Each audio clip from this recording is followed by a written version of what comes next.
Bonjour ou bonsoir à toutes et à tous. Nous arrivons aujourd'hui à la quatrième et dernière étape de notre cycle de table ronde consacré au thème Les mosquées en France, évolution des fonctions et des enjeux. Depuis le début de cette série, nous avons exploré différents aspects qui façonnent aujourd'hui la réalité et les usages de la mosquée dans le contexte français. Tout au long de ce cycle, nous avons tenté ensemble de mieux comprendre nous avons tenté ensemble de mieux comprendre les transformations profondes qui affectent la mosquée dans le contexte français contemporain, transformations sociales, politiques, intellectuelles, mais aussi symboliques.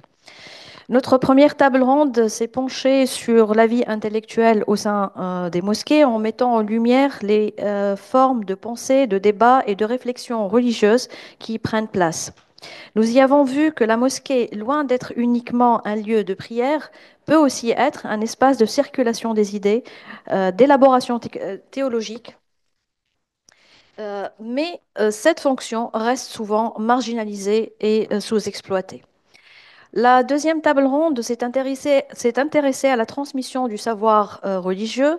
Elle a permis d'interroger les figures d'autorité, les méthodes pédagogiques, les publics visés et les dynamiques générationnelles qui traversent les espaces d'enseignement, du prêche du vendredi au cours informel, en passant par les activités associatives autour de la mosquée.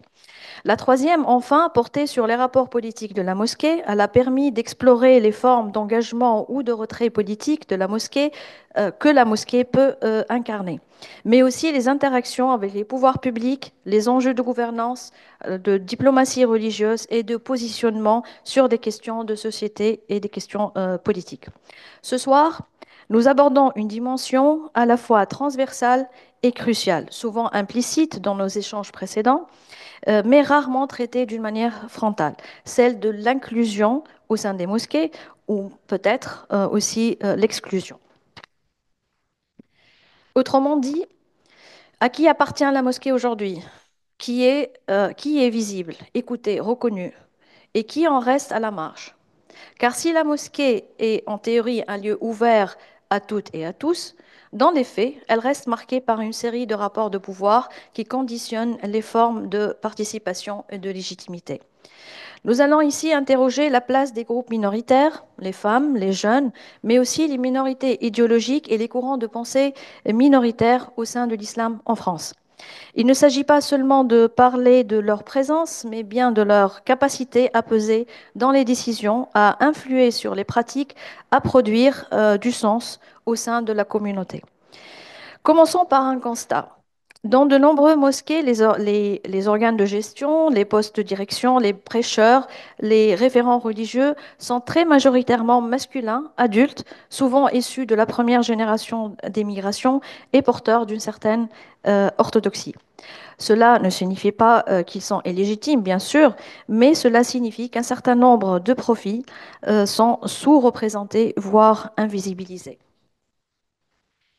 Les femmes, par exemple, qui représentent une part importante des fidèles, adhèrent difficilement à la gouvernance des mosquées. Elles sont souvent cantonnées à des espaces secondaires, physiquement séparés, avec une voix institutionnelle quasi inexistante. Pourtant, dans bien des cas, ce sont elles qui s'occupent de l'organisation pratique, de l'éducation religieuse des enfants ou encore de l'animation associative autour de la mosquée. Les jeunes, eux, peinent à se reconnaître dans des discours qui ne prennent pas toujours en compte leur réalité, leur questionnement ou leur forme d'engagement. Ils sont nombreux à s'éloigner de la mosquée faute de sentir qu'ils y ont leur place. Et lorsqu'ils tentent de s'investir, ils se heurtent parfois à des structures rigides et des hiérarchies peu ouvertes au renouvellement générationnel. Quant aux groupes minoritaires, qu'ils soient d'ordre culturel, intellectuel ou religieux, ils rencontrent eux aussi des formes d'exclusion plus ou moins visibles. On pense aussi ici, par exemple, aux soufis, aux réformistes ou à d'autres sensibilités théologiques qui peuvent être regardées avec méfiance, voire rejetées par les courants majoritaires. Alors, comment penser l'inclusion dans un cadre où la tradition et l'autorité jouent un rôle central? Peut-on imaginer des modèles de gouvernance plus ouverts, plus représentatif? Quelle forme de mobilisation émerge à l'initiative des femmes, des jeunes ou des minorités religieuses elles-mêmes? Quelle résistance rencontrent-elles, mais aussi quelle réussite, quelle innovation sociale et religieuse parviennent-elles à porter?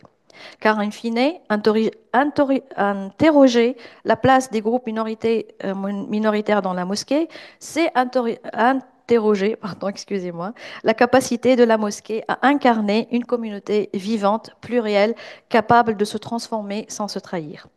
Les intervenants de cette table ronde proposeront des éclairages issus de leurs recherches, de leurs pratiques et de leur expérience du terrain. Je suis heureuse d'accueillir ce soir chercheurs et acteurs qui ont à la fois la connaissance théorique, académique, mais aussi ils connaissent très bien le terrain. Donc, je suis heureuse de recevoir Steven Duarte, euh, Omar Marzouk et aussi Moussa Khadimullah qui va nous joindre en ligne.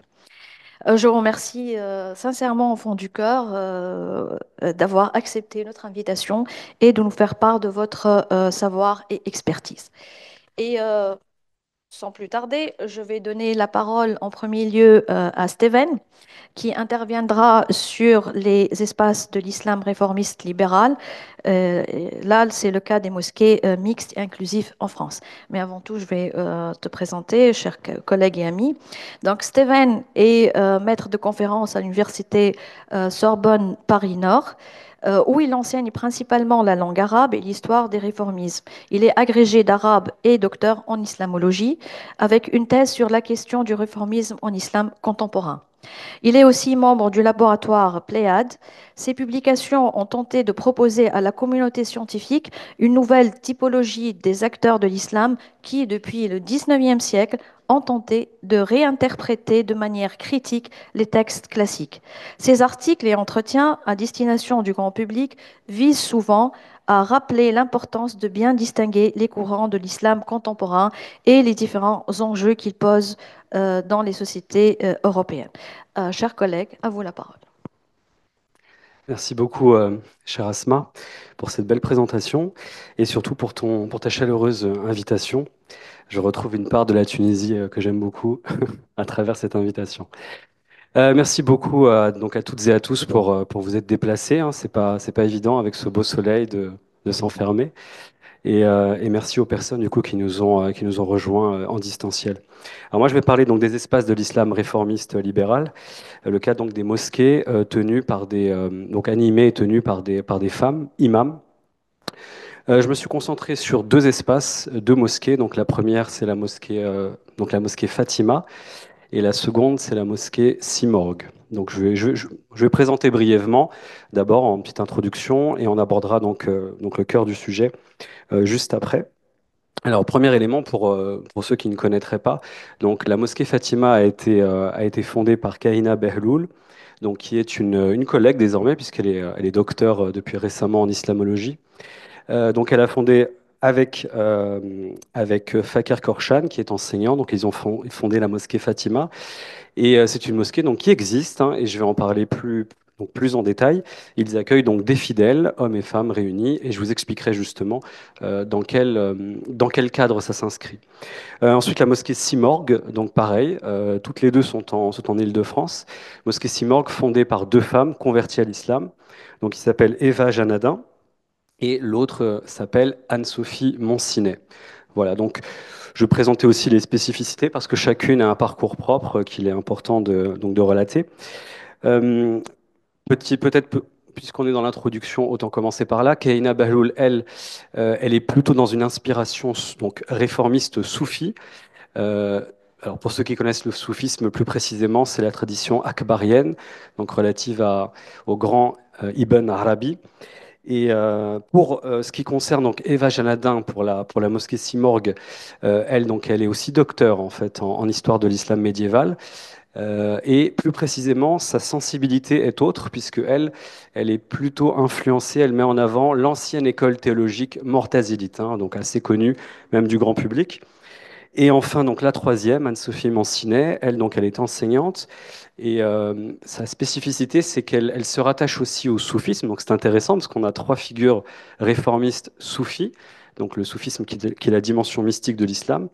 Et donc Anne-Sophie, elle, en revanche, elle se revendique d'un héritage soufi, mais sans filiation à une confrérie particulière, à ce qu'on appelle en arabe une tariqa. Alors, je vais essayer de vous présenter ici, assez rapidement. J'essaie de faire en sorte, je crois qu'on a 20 minutes, c'est cela? Ok, merci.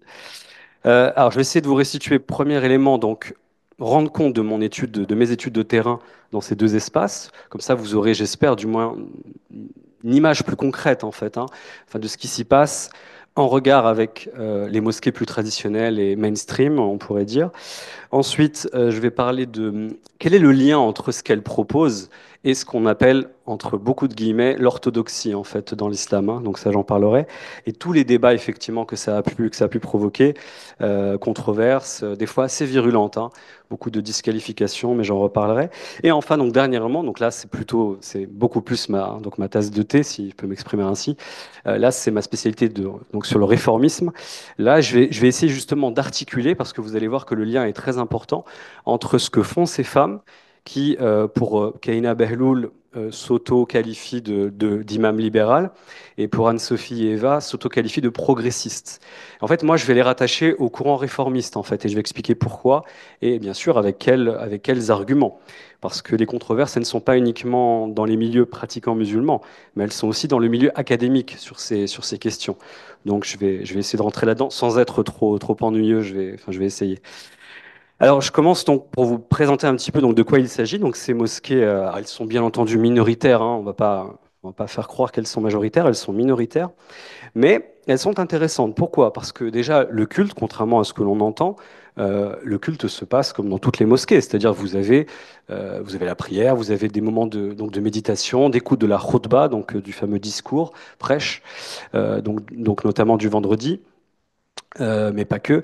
Vous avez aussi tous les moments ordinaires, donc de la prière, etc. Mais bien sûr, ce qui change, effectivement, mais ça vous le savez déjà, c'est qu'en revanche, dans cette mosquée-là, il n'y a pas de séparation. C'est-à-dire, hommes et femmes viennent à égalité, ils se placent où ils le désirent, en fait. Donc un homme peut tout à fait prier derrière une femme. Et de toute façon, ce qui rassemble ces espaces par définition, c'est qu'ils acceptent de suivre une femme imam. Donc déjà, ça, c'est le préalable. Mais après, vous voyez, il y a même des... Moi, j'ai vu, et dans les rapports qui ont été faits sur ces espaces aussi, ça corrobore ce que je vais dire là, en fait, voilà, une femme peut porter un voile, même un gilbeb si elle le veut, et une autre à côté peut ne rien porter du tout parce que c'est son choix, et c'est tout à fait respecté, en fait. Voilà, ça se passe comme ça. Autre chose intéressante, alors là, c'est très important, c'est qu'en fait, il y a ce qu'on appelle dans le milieu scientifique, avec un jargon, une normativité amoindrie. C'est-à-dire qu'en fait, les normes existent, mais ce que je vais essayer de vous montrer, c'est qu'elles sont individuelles, en fait. C'est chacun qui se les pose, finalement. Et ça, c'est très important parce qu'on ne retrouve pas ça dans les milieux, justement, dans les mosquées plus conservatrices, en fait. Puisque là, il y a une norme qui s'impose à tous.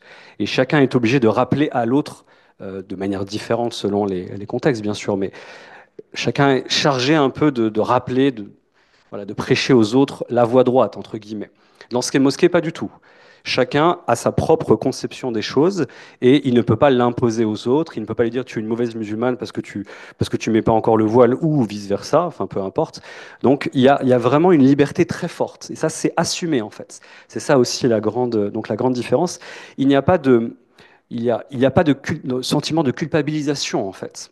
Et vous allez voir que c'est important cet élément parce que je viens aux personnes qui fréquentent en fait, enfin que j'ai pu voir au-delà de mes études de terrain. En fait, on voit souvent que donc il y a quelques convertis, mais c'est pas la majorité. En fait, la majorité des personnes que j'ai pu voir pratiquantes dans ces espaces, ce sont des musulmans et musulmanes donc entre guillemets d'origine, tradition familiale, mais qui en fait ont eu des mauvaises expériences dans les milieux conservateurs majoritaires. Et donc, ils ont de l'expérience et ils veulent autre chose. Et c'est pour ça qu'ils se retrouvent souvent donc, dans ces espaces. Alors, là aussi, intéressant, particularité, dans les mosquées mainstream, on peut effectivement avoir des débats, j'ai déjà vu même des débats, mais là, par contre, dans ces espaces-là, vous avez vraiment, institutionnalisé, pardon. Je veux dire, on parle vraiment de sujets très tabous, en fait. Moi, j'ai assisté à des séances où les fidèles échangeaient sur l'homosexualité. Les fidèles parlaient du fait que bah, certains n'étaient pas tout à fait, croyaient pas à tous les éléments de la foi, donc ils se posaient des questions. Vous voyez, enfin, c'est des choses qui sont difficilement entendables dans des mosquées mainstream, en fait. Et les fidèles viennent rechercher cela, en fait. Ils viennent rechercher cet esprit où ils ne seront pas jugés, en fait, grâce à ce que je disais précédemment, cette normativité beaucoup moins, voilà, pour le jargon scientifique. Euh, Autre chose intéressante aussi, les références intellectuelles que l'on entend dans en fait, dans ces espaces. Pardon, moi j'ai assisté à donc dans les deux mosquées, euh, on cite bah, des chercheurs en islamologie, on cite des travaux de sciences humaines, donc intégrés dans les discussions dans un espace cultuel, hein, enfin qui est la mosquée.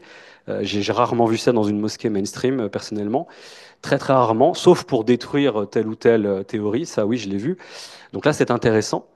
Euh, j'ai même assisté aussi à des échanges, notamment en fait à la mosquée Fatima, mais ils ont lieu aussi à la mosquée Simorgue, sur l'historicité du Coran. Ça, c'est quelque chose de très peu envisageable dans une mosquée mainstream. On parle de méthode historico-critique, quelque chose qu'on utilise dans les sciences humaines, appliquée au Coran ou au hadith ou aux traditions prophétiques. Donc voilà, c'est quand même assez. Ça, c'est effectivement la grande spécificité donc de ces espaces.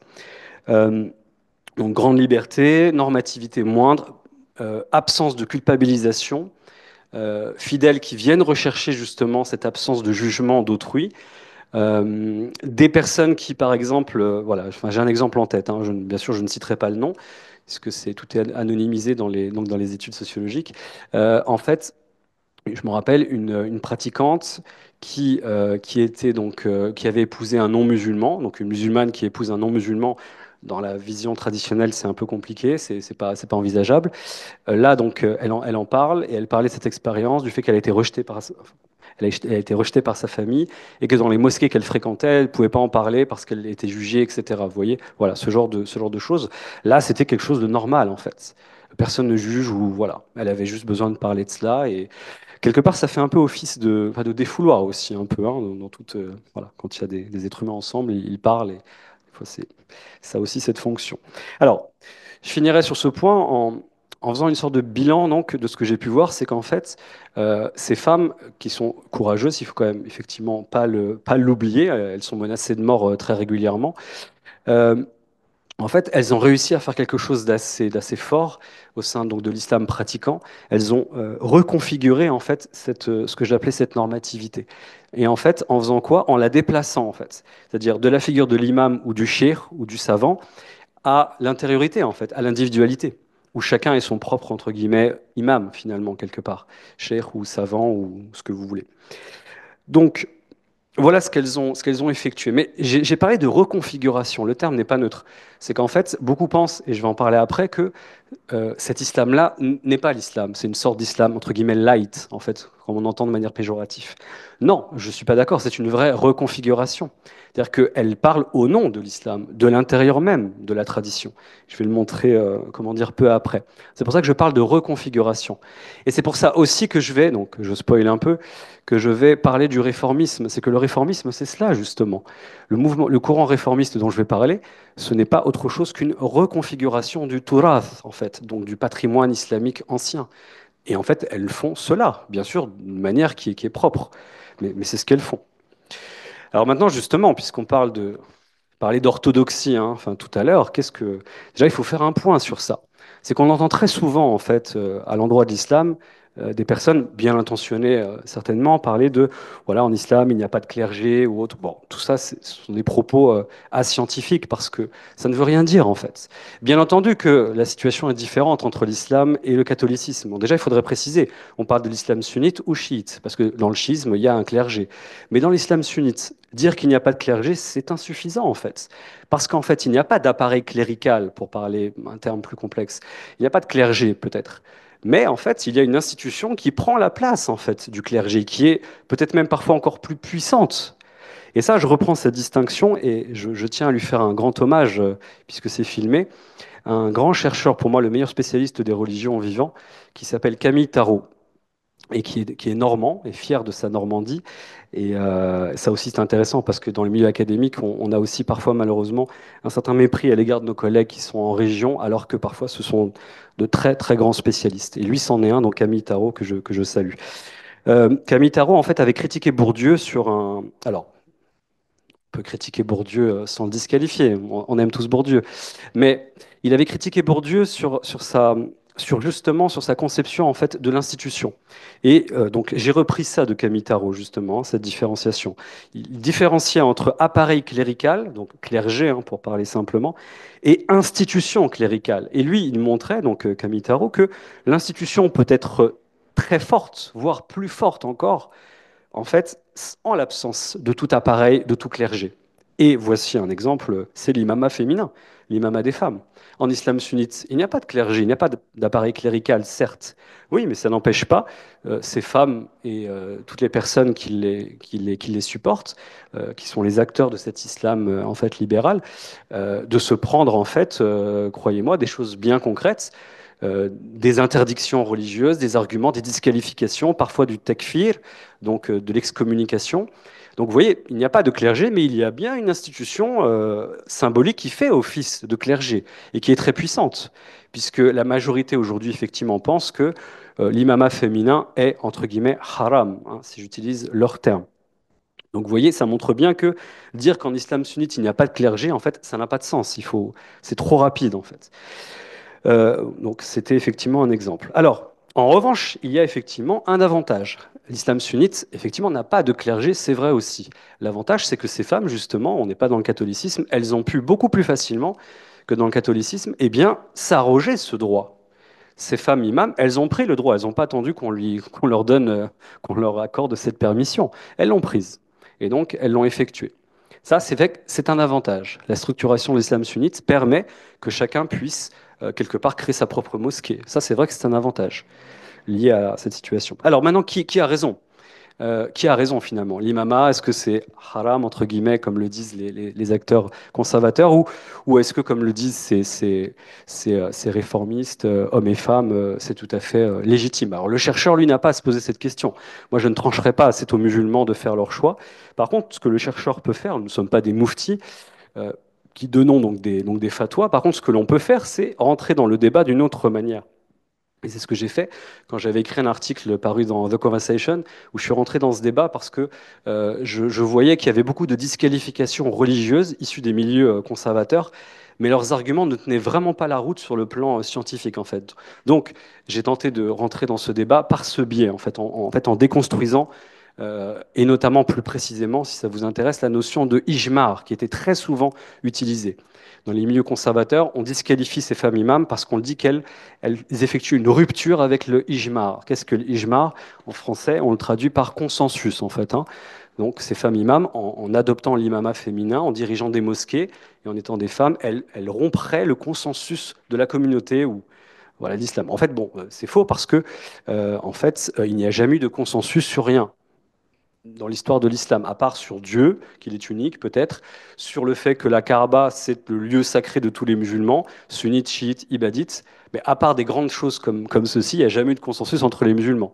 Il y a un proverbe arabe très connu de tous les arabophones qui dit Tafaq al-Arab ala alla yattafiqu. Voilà, bah ça s'applique aussi aux musulmans. Les Arabes se sont mis d'accord à ne jamais se mettre d'accord, hein, donc traduction française. Dans l'islam, c'est pareil, en fait. C'est-à-dire qu'il y a toujours eu des débats sur tout, et c'est tant mieux. C'est un symbole de vie, en fait, et de vivacité. Donc, y compris dans cette question. Et c'est pour ça que j'avais répondu aussi dans cet article, parce que, en fait, il y avait beaucoup de malhonnêteté, en fait, sur le plan religieux. C'est qu'on oubliait de citer les grands savants anciens qui avaient autorisé l'imam féminin, dont le grand savant dont j'ai parlé tout à l'heure, Ibn Arabi. Mais il n'était pas le seul. Il y a Tabari, il y a Ibn Rushd, Averroès, il y en a d'autres. Donc, voilà, donc on peut rentrer dans ces débats en tant que chercheur par ce prisme-là, mais c'est aux musulmans de décider. Nous, on ne va pas établir de jugement à leur place. Euh, bon, comme l'a très bien résumé un collègue et ami, Homero Marangelo Peria, dans un texte, donc là je le cite, sur cette question de l'imama féminin, finalement, qu'est-ce que dit, voilà, par rapport au patrimoine religieux, il a bien résumé les choses, donc je le cite, sur le plan strict du droit musulman classique, il s'agit d'une question normative annexe qui n'impacte aucunement les fondements théologiques des credos islamiques, sunnites et chiites. Voilà, je trouve qu'il a bien résumé les choses. En réalité, bon, quand on creuse la question, c'est pas une argumentation religieuse en fait qui est à la base de ce refus. C'est plutôt autre chose. Pour le dire trivialement, c'est le corps des femmes en fait, qui a toujours subi un contrôle plus ou moins strict, etc. C'est ça véritablement en fait le fond du problème. Il n'est pas religieux, il est socio-culturel, il relève de cet ordre. Euh, Eva Janadin, que je reprends, donc c'est l'une des trois imams en fait que j'ai cité, elle dit ça elle-même, donc je la cite. Elle dit qu'en fait, problème enfin, qui réside derrière ce débat sur l'imama, c'est le corps des femmes, et c'est aussi la question de l'impureté. Et ça, c'est tout à fait vrai, parce qu'on a toujours attribué, encore une fois, aux femmes, sur certaines périodes, et contextes et espaces, l'impureté. Et donc, elles ne seraient pas assez pures, ou elles auraient, c'est aussi l'argument dans les milieux religieux, hein, vous savez, avec les règles, on ne peut pas, du coup, prier ou jeûner pendant les règles. Alors, pour info, hein, c'est pas, voilà, je vous donne comme ça quelques éléments. Dans les milieux des femmes imams, on considère que cette règle n'a aucune assise, que les règles ne justifient pas le fait de ne pas pouvoir lire le Coran, ou jeûner, ou prier. Voilà, je lance une bouteille à la mer. Je ne vais pas y répondre, hein, ce n'est pas mon objectif, mais je vous donne cette information. Bon, si maintenant on fait un focal plus global, ce débat sur l'imama, en fait, n'a pas beaucoup touché les mosquées majoritaires, les grandes fédérations. Pourquoi? Parce elles ont boudé en fait ce débat, ou quand ce débat a été apporté, en fait, tout simplement, elles se sont fait disqualifier, ces femmes imams, de manière très simple.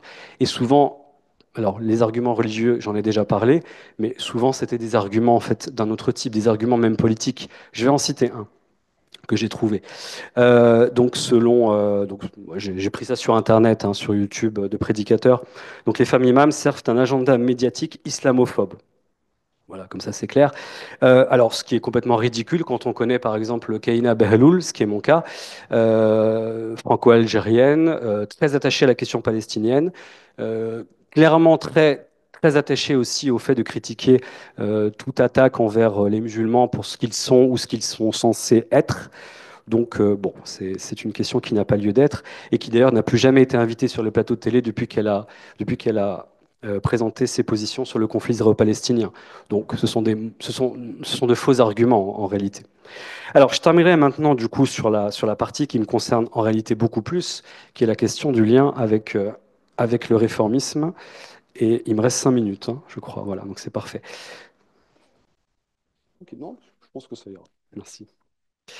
Oui, donc cette fameuse question du réformisme. Alors, en fait, se revendiquer, alors pour Karina Berloul, elle se revendique imam libéral. Alors libéral, il ne faut pas l'entendre au sens économique ou autre.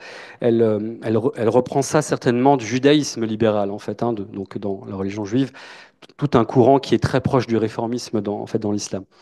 Et donc, où que ce soit, donc, dans la version libérale pour Karina ou dans la version progressiste pour Eva Janadin et Anne-Sophie Moncinet, en fait, beaucoup pensent effectivement que, bon, c'est une sorte de lubie, en fait, que ces femmes ont inventé, mais qu'il n'y a pas d'histoire ancienne, en fait, dans la religion musulmane de ce qu'elles font. Alors là, encore une fois, les scientifiques servent à cela, normalement, à contrer les idées reçues, ce qu'on appelle le sens commun. En fait, pas du tout. Pas du tout. Premier élément, et là je vais citer Kaina directement, en fait les femmes imams et les réformistes plus généralement n'ont jamais revendiqué une rupture totale avec le passé. Absolument pas. C'est pour ça qu'ils sont réformistes et non pas révolutionnaires en fait.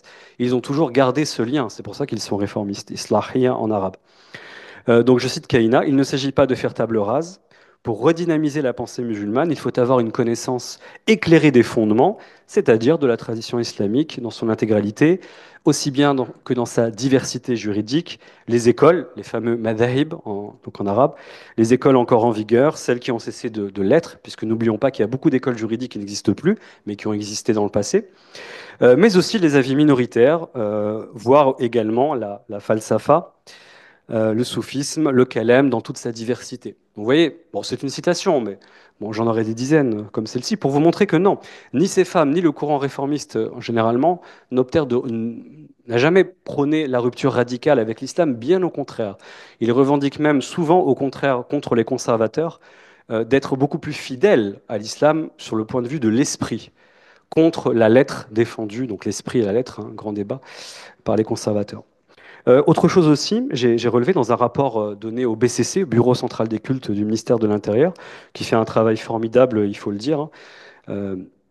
Euh, donc un rapport qui traitait donc de cette question. J'ai relevé une critique de l'une de ses auteurs, ou l'un de ses auteurs, je ne sais pas si c'est un homme ou une femme, il parlait de tension, en fait, en disant que les femmes imams, en fait, avaient une sorte de problème, c'est qu'il y avait une tension qu'on pouvait observer par le fait que, d'une part, elles se réfèrent à la tradition, mais d'autre part, elles la critiquent. Il considérait que c'était une tension, une sorte de contradiction, si vous préférez, en fait. Mais là, vous voyez, encore une fois, c'est méconnaître ce qu'est le mouvement réformiste, en fait. C'est le cœur même du projet réformiste. C'est le fait de prendre des éléments de la tradition pour les réinterpréter, reconfigurer, parfois aussi supprimer, ça arrive, mais c'est un travail interne à la tradition, avec les textes même de la tradition. C'est pour ça que ce sont des réformistes, en fait. Enfin, ce que je dis est d'une évidence en réalité, mais bon, c'est toujours bien de rappeler les évidences. L'exemple que je donnerais, c'est ce que Kaina Behloul a fait, lorsqu'elle a écrit d'ailleurs un très bon article que je conseille toujours, paru dans les Cahiers de l'Islam, je crois, qui s'appelle Et si la bidra, donc l'innovation blâmable, et si la bidra était d'interdire l'imama féminin. Voilà, c'était un article provocateur, mais très bien écrit. Et donc, c'est ce qu'elle a fait. Elle a pris un hadith attribué au prophète, Mohammed, où il était question de cette fameuse compagnon femme du prophète qui s'appelait Waraqa. Donc, un hadith très. Bon, j'aurais pas le temps d'en parler, mais elle a travaillé sur ce hadith en l'interprétant de manière à pouvoir légitimer l'imama féminin. Mais ce n'est pas une contradiction, parce que justement, les réformistes ont toujours fait ça. Ils ont pris des éléments de la tradition pour la reconfigurer, en fait. Donc il n'y a pas du tout de tension ou de contradiction. Et c'est aussi une ignorance sur ce qui se passe dans les autres religions, parce que c'est exactement ce qu'ont fait les intellectuels du mouvement juif libéral au XIXe siècle. Ils n'ont fait que ça, en fait. Ils ont utilisé le Talmud en le réinterprétant de manière plus égalitaire entre les hommes et les femmes et entre tout un ensemble d'autres questions liées au culte. Donc je trouve effectivement tout à fait cohérent. Et n'oublions pas aussi que ces femmes s'inscrivent souvent donc elles s'inscrivent elles-mêmes en le disant dans le courant réformiste, parce qu'elles sont conscientes aussi que c'est ce courant-là depuis le début du 19e siècle, hein, ça a commencé dans l'actuelle Tunisie, c'est encore un clin d'œil à la Tunisie, puisqu'on sait que c'est le premier. Alors, bon, pays, on ne va pas discuter sur le mot pays à l'époque, mais peu importe. C'est la première région du monde musulman qui a aboli l'esclavage, en fait, hein, légitimé religieusement par des ulama, par les grands savants donc de Tunis. Et ça a été là, pour le coup, ça a été une révolution en fait à l'époque. Donc le réformisme commence à cet endroit, à ce moment-là, du moins à l'état actuel de mes recherches. Euh, et en fait, ces femmes-là sont conscientes de cet héritage. Et là encore, je cite Kaina aussi, donc, qui parle justement de cette référence. Elle parle de l'abolition de l'esclavage, elle parle de la mise en place de législation plus égalitaire entre les hommes et les femmes. Alors là, il y a une grande tradition en fait, de réformistes musulmans, les fameux Qasim Amin, les Tahir Haddad, etc., etc. Et les femmes, bien entendu, Huda Shahraoui, etc., etc. Nabawiya Moussa, Malek Hifni Nassif, là, enfin, ce sont des centaines en fait, de personnes. Et donc, conscientes de cela, disent que voilà, en fait, elles s'inscrivent tout à fait dans cet héritage-là qui remonte au 19e siècle, en fait. Donc, c'est tout à fait cohérent, en fait. Et donc là, parce que j'ai beaucoup cité Kaina, pour citer aussi Anne-Sophie et Eva, quand vous lisez, par exemple, le rapport qu'elles ont publié chez Fondapol, qui est en ligne, elles citent qui, en fait, comme référence? Voilà, j'ai fait le travail, c'est facile, hein. Elles citent Mohamed Iqbal, donc grand réformiste indien, Abdelkarim Soroush, donc là pour le monde chiite contemporain, Mohamed Talbi, paix à son âme, réformiste coraniste tunisien, Abdenour Bidar, donc français, hein, que beaucoup connaissent, Docteur Ajami, un coraniste français. Enfin, vous voyez, je veux dire, c'est une tradition intellectuelle, c'est un courant, puisque chacun se connaît, s'autocite, voilà, c'est un courant et c'est alors, pourquoi j'insiste là-dessus? En réalité, c'est pas pour rien. Quand on insiste, c'est que les choses ne sont pas évidentes. J'insiste pour deux choses, et je terminerai là-dessus. C'est que dans les milieux académiques, on continue encore aujourd'hui à nier l'existence d'un courant réformiste, tel que je l'ai décrit là. Donc, j'ai répondu dans des écrits, notamment à des collègues, sur cette question, donc je ne vais pas rentrer là-dedans, mais dans les milieux académiques, en fait, on s'est piégé.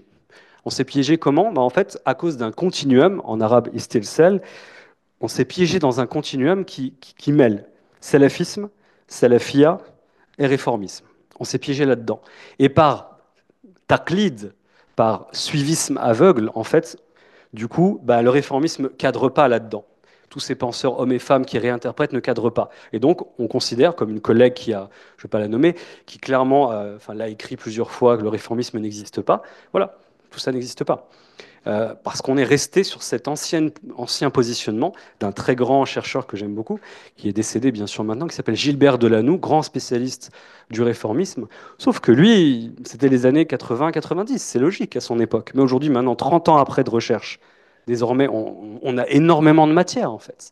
Il y a les travaux de mon ami et collègue Mohamed Haddad, tunisien, il y a les miens, il y en a d'autres, il y a ceux de Henri Lozière, etc. C'est terminé maintenant, on ne peut plus affirmer ce genre de choses. Alors ça, c'est ma critique à mon propre milieu académique. Mais effectivement, dans les milieux observants de l'islam aussi, il y a une critique à faire très forte. C'est que malheureusement aussi, cette conception-là, elle est encore véhiculée dans les milieux pratiquants majoritaires de l'islam. Et pour le dire encore plus clairement, aujourd'hui, les milieux musulmans pratiquants majoritaires sont restés figés sur la Vulgate qu'avait au départ lancée en fait dans son ouvrage Tariq Ramadan quand il était très connu. On en est resté à là en fait. On est resté à son livre qui était sa thèse aux sources du renouveau musulman d'Al-Avrani à Hassan al-Banna, un siècle de réformisme islamique. On est resté à cette doxa en fait, à ce mythe qui n'existe pas. Parce que faire un lien entre Hassan el-Banna et Avrani Abdou Rida, c'est un mythe. On peut le démonter en 30 minutes, très facilement. Mes étudiants de L1, L2, L3 savent le faire maintenant. Ça n'a aucun sens après 30 ans de recherche en fait, sur ces questions. Et malheureusement aussi, dans les milieux pratiquants musulmans, on est resté sur cette vulgate, en fait. Et on a du coup marginalisé tout un courant ancien qui est du 19e, qui est le courant réformiste, en fait. Alors, bien entendu, on pourrait m'apporter, et c'est ce qu'on fait souvent, l'argument de c'est un courant minoritaire. Mais bien sûr que c'est un courant minoritaire. Le chercheur n'a pas vocation à s'immiscer dans les débats intramusulmans. On reconnaît les choses, c'est un courant minoritaire. Mais qui nous dit que la minorité d'aujourd'hui ne sera pas la majorité de demain? Le wahhabisme, au départ, était considéré comme une secte, il était une secte minoritaire, insultée, disqualifiée, marginalisée. Il est devenu ce que l'on sait, le salafisme saoudien et plus généralement mondial désormais. Mais au départ, il était minoritaire, ultra minoritaire. N'oublions pas que l'armée envoyée par l'Empire ottoman pour complètement détruire en fait, ce groupe religieux naissant en Arabie, enfin, ce n'était pas rien. Ça a été légitimé par des savants hanafites de l'Empire ottoman. Donc, voilà, je terminerai là-dessus. Oui, non, un dernier exemple que je cite souvent aussi, le minoritaire d'aujourd'hui peut devenir le majoritaire de demain. Bah, encore une fois, je reprends l'exemple de la religion qui est la plus proche de l'islam, qui est le judaïsme. Qui aurait imaginé que le judaïsme contemporain aux États-Unis, qui aurait imaginé que le judaïsme libéral serait devenu majoritaire aux États-Unis? Bah, c'est le cas aujourd'hui. Il est devenu majoritaire, alors qu'au départ, il était minoritaire. Et ça n'a pas pris 200 ans, hein. Ça a pris 40, 50 ans, deux générations. Donc, moi, encore une fois, je ne souhaite rien, je suis chercheur, mais j'essaie d'observer, je ne fais pas de prédiction. Mais l'argument de dire ce courant est minoritaire, donc on l'écarte, ça n'a aucun sens sur le plan scientifique. Voilà, donc j'en profite pour terminer, en saluant du coup quelqu'un qui va être à la jonction de tout ce que j'ai parlé, puisque c'est Jamal El-Benna, le petit frère de Hassan El-Benna. Hassan el-Benna, donc fondateur des Frères musulmans. Son petit frère Jamal el-Benna, que j'ai eu la chance de rencontrer lorsqu'il était vivant au Caire, qui lui est un exemple type de cela. C'était un coraniste, donc un réformiste, qui n'a jamais adhéré aux Frères musulmans, mais qui n'a jamais été cité dans les travaux de son petit-neveu, ni dans tous les militants musulmans qui ont été dans les milieux type Frères musulmans, salafis, etc. Donc, c'est une chose qui existe en fait. Et Jamal el-Benna nous a légué plus de 80 ouvrages. C'est un patrimoine que l'on ne connaît même pas encore en réalité. Voilà, bah écoutez, j'espère vous avoir fait sentir l'originalité de ces courants, de ces espaces libéraux, avec ces femmes courageuses imams. J'essaie de vous montrer voilà, que les arguments religieux contre l'imama bon, sont critiquables, bien entendu, que ça relève beaucoup plus de la socio-culturelle, dimension socio-culturelle que de la religion. Et enfin, j'essaie de vous montrer le rattachement de ce courant-là, de ces femmes imams et de ce qu'elles portent, et d'une part de féminisme aussi, quelque part, avec le fameux courant réformiste du 19e siècle. Voilà. Je vous remercie pour votre attention. Shukran ala husn al-istima'.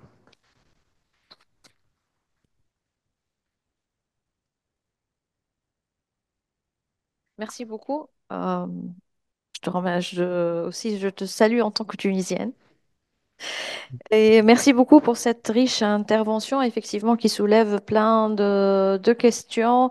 Mais finalement, ce que je peux retenir, malgré tous ces réformistes ou des courants ou des gens qui veulent réformer et qui sont toujours dans la continuité du réformisme du 19e siècle, quand même, l'orthodoxie résiste, surtout par rapport à ces courants intellectuels. Mais on va rester à ce niveau-là, donc de la pensée et au niveau intellectuel, mais là, on va passer à la philosophie. Et je donnerai la parole à notre cher collègue et ami Omar Marzouk, qui est docteur en philosophie, spécialiste de la pensée au Moyen Âge. Il a publié en 2021 un livre sur Avicenne ou la lumière de l'islam. Et ou l'islam de lumière, oui, désolé. Donc, mais il a enseigné pendant 7 ans la philosophie et la civilisation islamique à l'Institut Al-Razali. Donc, c'est l'Institut de formation des imams à la Grande Mosquée de Paris. Donc, vous allez nous faire part aussi de votre expérience. Merci, merci pour l'invitation. Merci pour votre invitation sympathique. Moi, je vais parler à la fois d'un courant, je dirais pas minoritaire, mais presque inexistant, et de mon expérience au sein de l'Institut Razali, où j'ai effectivement exercé les fonctions de professeur de philosophie islamique et de civilisation islamique. Donc j'étais chargé d'enseigner les rudiments de la pensée philosophique telle qu'elle s'exprime dans le corpus des grands philosophes de l'islam et, euh, et la civilisation islamique, bon, qui est un cours beaucoup plus classique. Alors, la philosophie islamique, elle n'est pas enseignée dans le cursus de la formation des imams. Ça n'existe pas. Bien. J'ajoute également de manière plus générale que dans le programme d'enseignement de la philosophie dans les pays arabes, il n'est absolument pas question d'étudier, par exemple, Ibn Rushd, Averroès ou Ibn Sina, Avicenne. C'est pas ces philosophes-là qu'on utilise, qu'on étudie. En fait, le programme, par exemple, si je prends le cas de l'Algérie, le programme de philosophie de terminale en Algérie, c'est exactement le programme de philosophie des lycées français. Donc on parle de Sartre, de Bergson, d'Auguste Comte, mais il n'est absolument pas question des philosophes de l'islam, comme si ils n'avaient pas existé. D'accord? Et si on se demande pourquoi, bah, la réponse, au bout de 5 minutes de réflexion, apparaît évidente. Bah, tout simplement parce que les philosophes de l'islam ont, sur la question religieuse, des propositions qui sont des propositions dérangeantes qu'on peut juger fausses, erronées ou justes, qui sont discutables comme toute proposition philosophique, mais qui sont ignorées parce que je crois que l'orthodoxie telle qu'elle est incarnée euh, actuellement, pas l'orthodoxie en tant que telle, mais telle qu'elle est incarnée et telle qu'elle s'exprime par les porte-voix que vous connaissez tous, ben, elle n'est pas armée pour précisément contrecarrer les thèses des philosophes de l'islam. Sur des Prenons des exemples sur la question du rapport aujourd'hui de l'islam à la modernité, du décalage qu'il y a entre la modernité et l'islam, sur la question du rapport à l'État, sur la question du rapport à la laïcité, sur la question du rapport à la condition féminine, sur la question du rapport tout simplement au libre exercice de la pensée. Et ben, il y a quand même un grand problème. C'est-à-dire qu'en réalité, euh, ce courant, alors on va l'appeler par son nom traditionnel, c'est-à-dire Hanbalite, hein, a empêché, enfin moi c'est mon opinion, a empêché que dans le monde de l'islam, on puisse accoucher d'une modernité endogène. C'est-à-dire que la modernité, en réalité, elle est occidentale. C'est-à-dire que les musulmans sont en face d'une modernité qui est de part en part occidentale, et ils se débrouillent avec ça.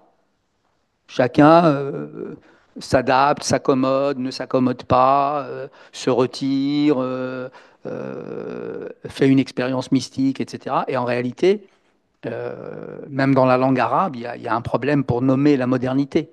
C'est-à-dire que quand vous dites al-hadatha, par exemple, c'est le mot qui...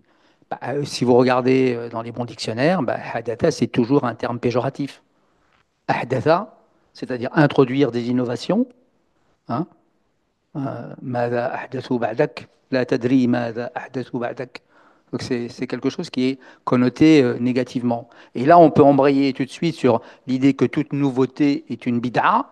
Alors, du coup, sans se donner la peine de penser, en effet, ce qui serait une bid'a intéressante, utile, ou une innovation utile, et ce qui serait effectivement une innovation qui pourrait menacer ou, comment dire, déconstruire les fondements de la religion. Donc il y a un grand problème avec la modernité, c'est-à-dire qu'en réalité, si on fait une étude comparée de la manière dont la modernité s'est imposée en Occident, c'est-à-dire depuis la Renaissance, disons, pour prendre les choses, ben, j'ai pas le temps d'entrer dans les détails, mais à partir de Descartes, disons, eh bien, on s'aperçoit que en réalité, ce qui s'est passé en Occident est l'inverse de ce qui s'est passé en Orient.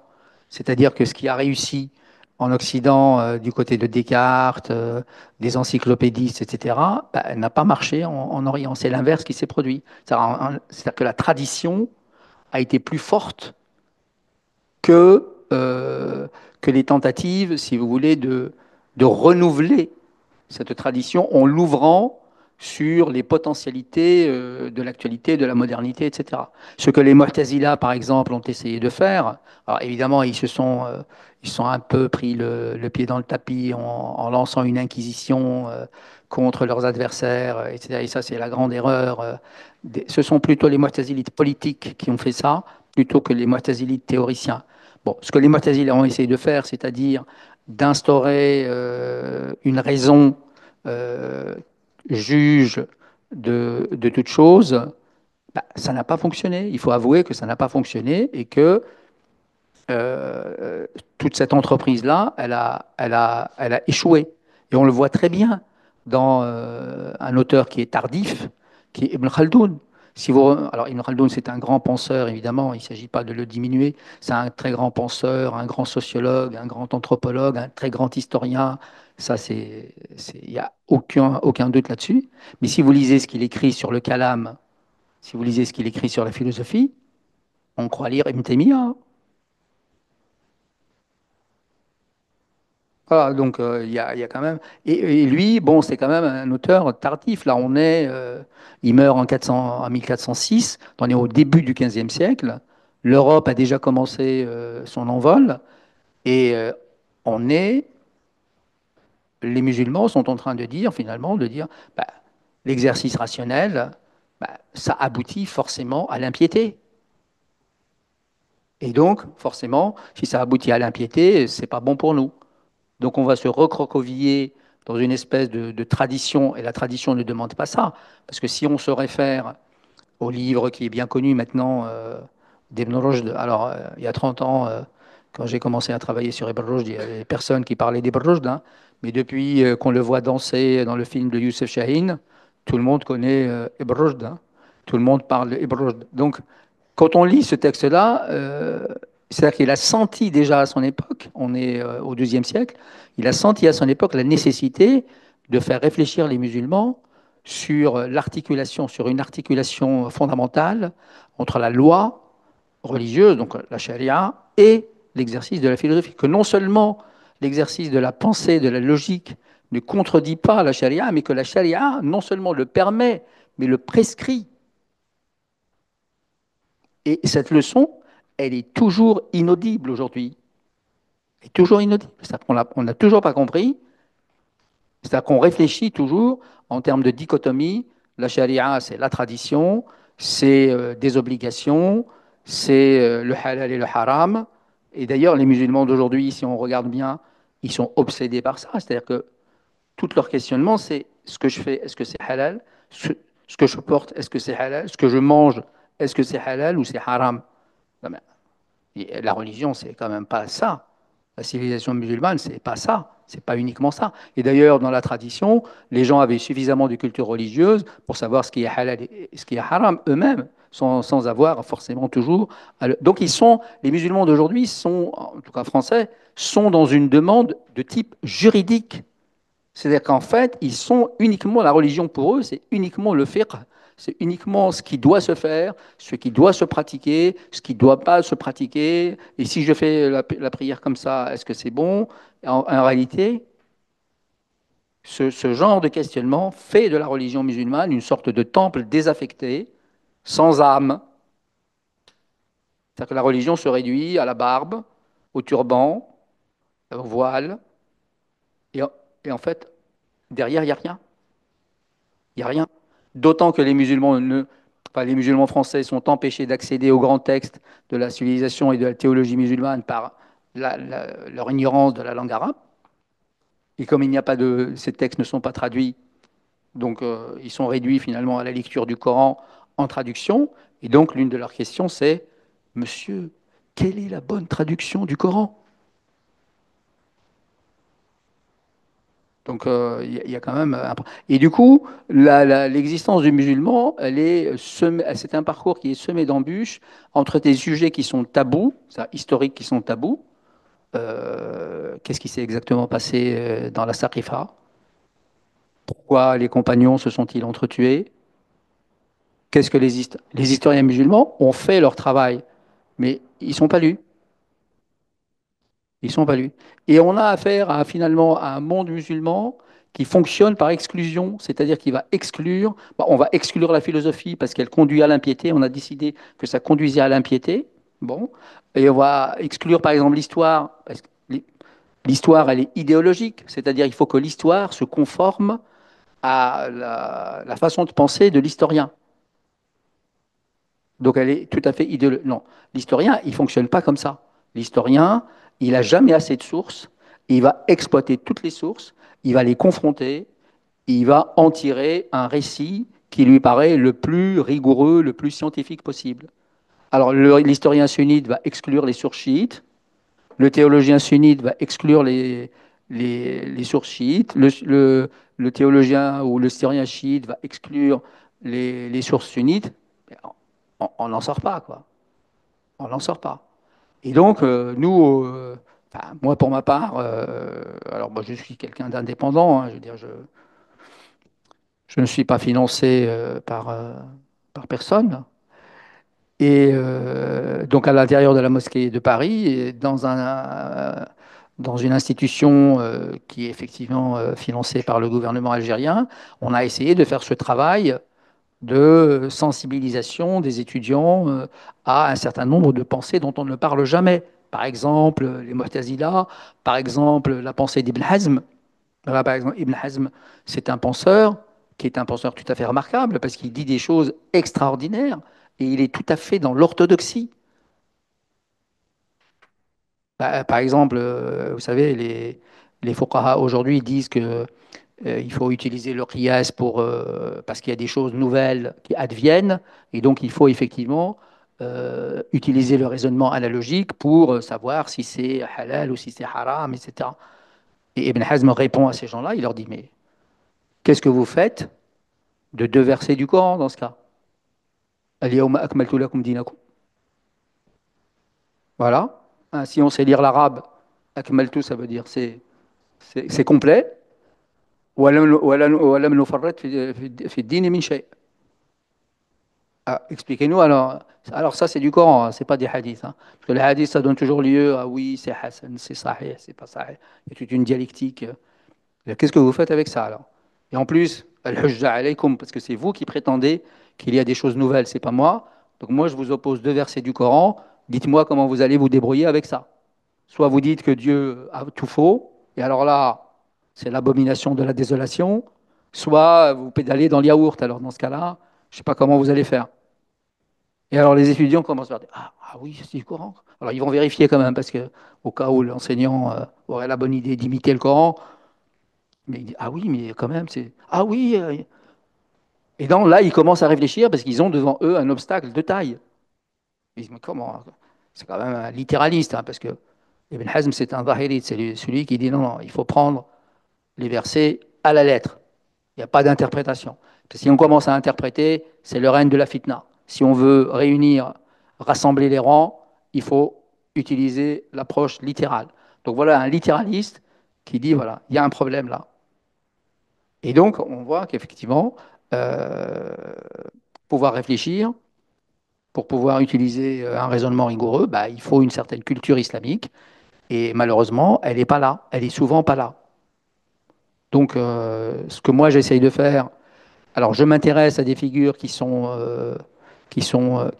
soit très connues, mais en réalité méconnues et peu lues. Alors, tout mon travail, par exemple, sur Ibn Sina. Alors, Ibn Sina, c'est quelqu'un qui est très intéressant sous plusieurs aspects. D'abord, c'est quelqu'un à qui on s'intéresse, d'abord parce que c'est un grand penseur. Donc, vous avez une minorité, une élite de gens qui s'intéressent uniquement à sa pensée. Donc, ils vont travailler sur les concepts, sur sa philosophie, etc., sur son rapport aux philosophes grecs, ce qu'il a pris, ce qu'il a changé, quel est son apport original, etc. Donc, vous avez des gens qui travaillent là-dessus. Alors, moi, ça ne m'intéressait pas tellement de travailler là-dessus, d'abord parce qu'il y a des gens qui font très bien ce travail. Ce n'est pas la peine de refaire ce qui est fait et bien fait. Mais moi, ce qui m'intéressait, c'était de voir son parcours existentiel.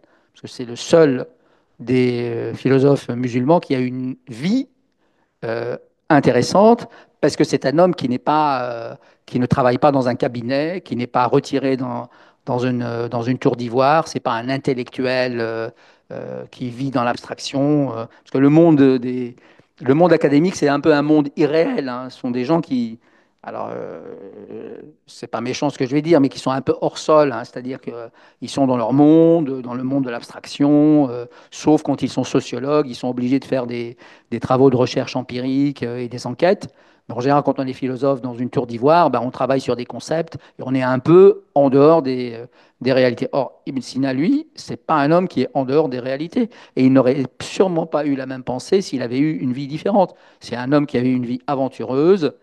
C'est-à-dire que dans la pensée académique, Avicenne est toujours présenté comme un esprit pur. Mais ce n'est pas un esprit pur. C'est un homme qui a été enfant, qui a été nourrisson, qui a eu une expérience, dont les parents avaient une vie intéressante, qui lui-même a été persécuté, pourchassé, qui a fait de la prison, qui a aimé les femmes. Enfin bon, c'est intéressant ça. Donc je me suis dit, je vais le présenter pour parler de sa pensée. Je vais passer par le biais de la biographie. Et comme ça, sa pensée sera beaucoup plus inscrite, beaucoup plus incarnée dans les faits et du coup beaucoup plus compréhensible. Donc ça m'intéresse. Alors, au-delà de ça, ce que nous avons essayé de faire à l'intérieur de la mosquée de Paris, mais ça a été extrêmement difficile parce que j'ai toujours été gêné à l'intérieur de l'Institut Razali par,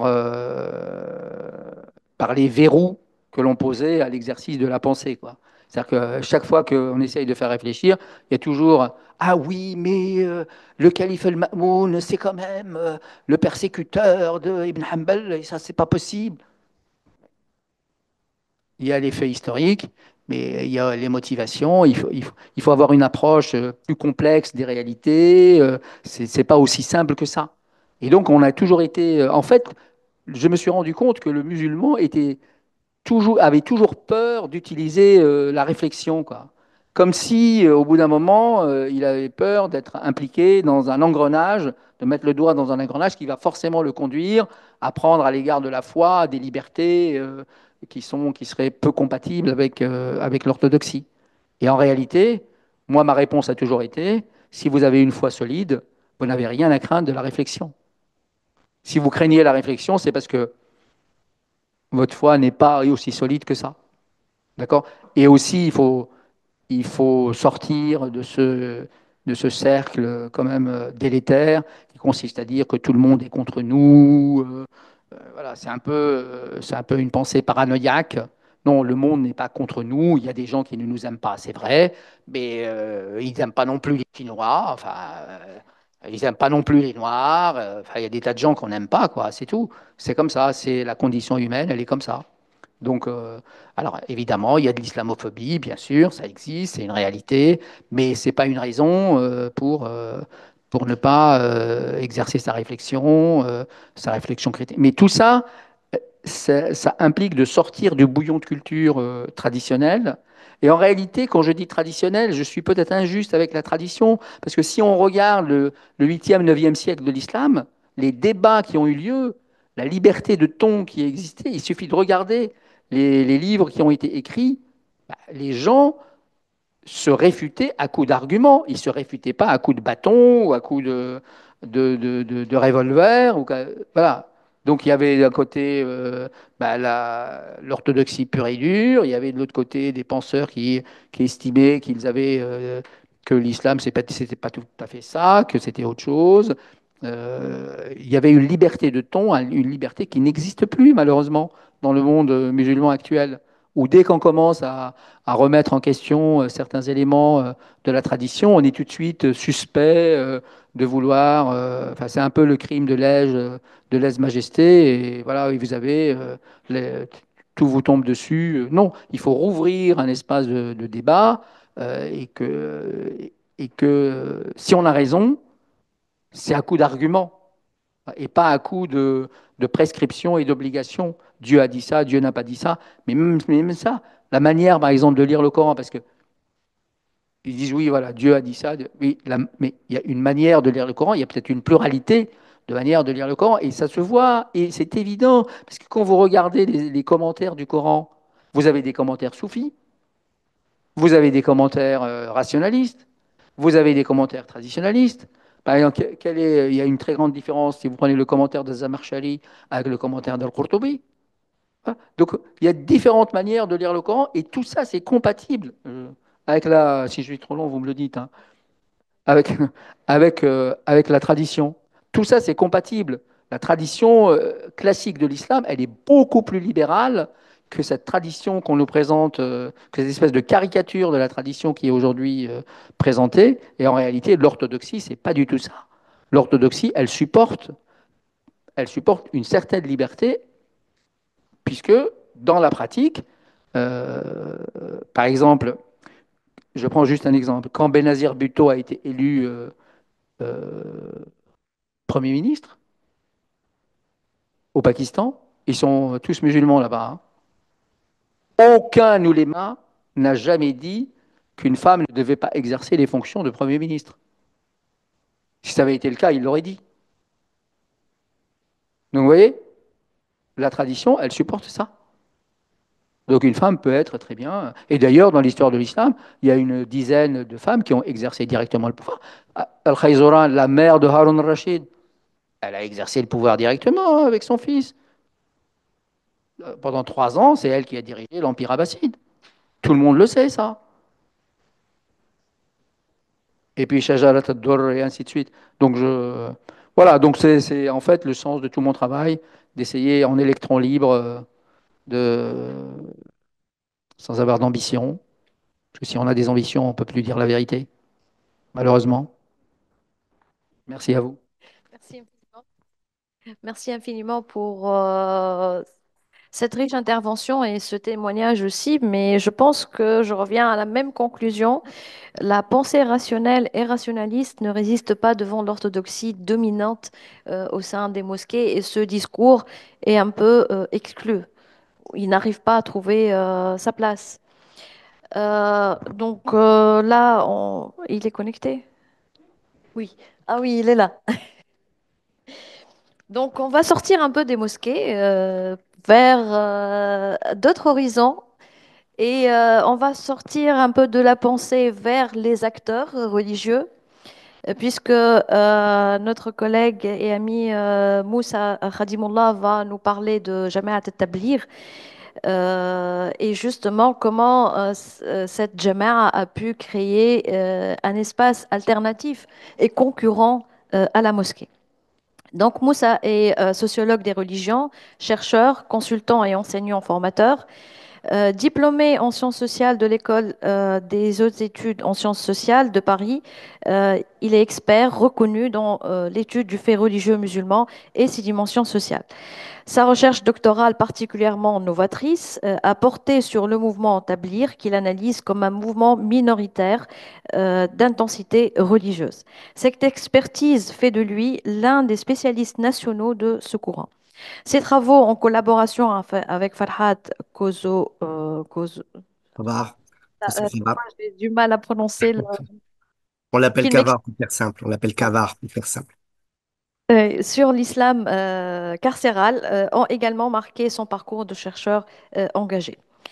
Et après plusieurs années d'enquête de terrain approfondie, il a développé une double carrière dans le domaine académique avec ses publications scientifiques sur la recomposition des croyances contemporaines et dans le secteur conseil en accompagnant des entreprises et des collectivités publiques sur les questions de laïcité, d'interculturalité et de gestion du fait religieux. Mais aussi, il faut dire qu'après la pandémie du Covid-19, ces recherches se sont accentuées ou explorent l'intersection entre religion et nouvelles technologies, analysant comment ces dernières transformations ou ont transformé les pratiques et l'organisation des groupes spirituels minoritaires dans le monde contemporain. Moussa, tu as 20 minutes. À toi la parole. Très bien. Vous m'entendez bien? Oui, très bien. Parfait. Parfait. Bon, très bien. Merci beaucoup, Esma. Je salue immédiatement mes deux complices du jour, donc qui sont là. Donc, j'ai pu entendre vos interventions. Donc, je les remercie pour la qualité du travail. Effectivement, bon, mon intervention vient en dernier. Alors, d'abord, je tiens à m'excuser sur les conditions, de ma non-présence parce que, bon, retenu ailleurs, les embouteillages parisiens, etc., que nos amis connaissent bien.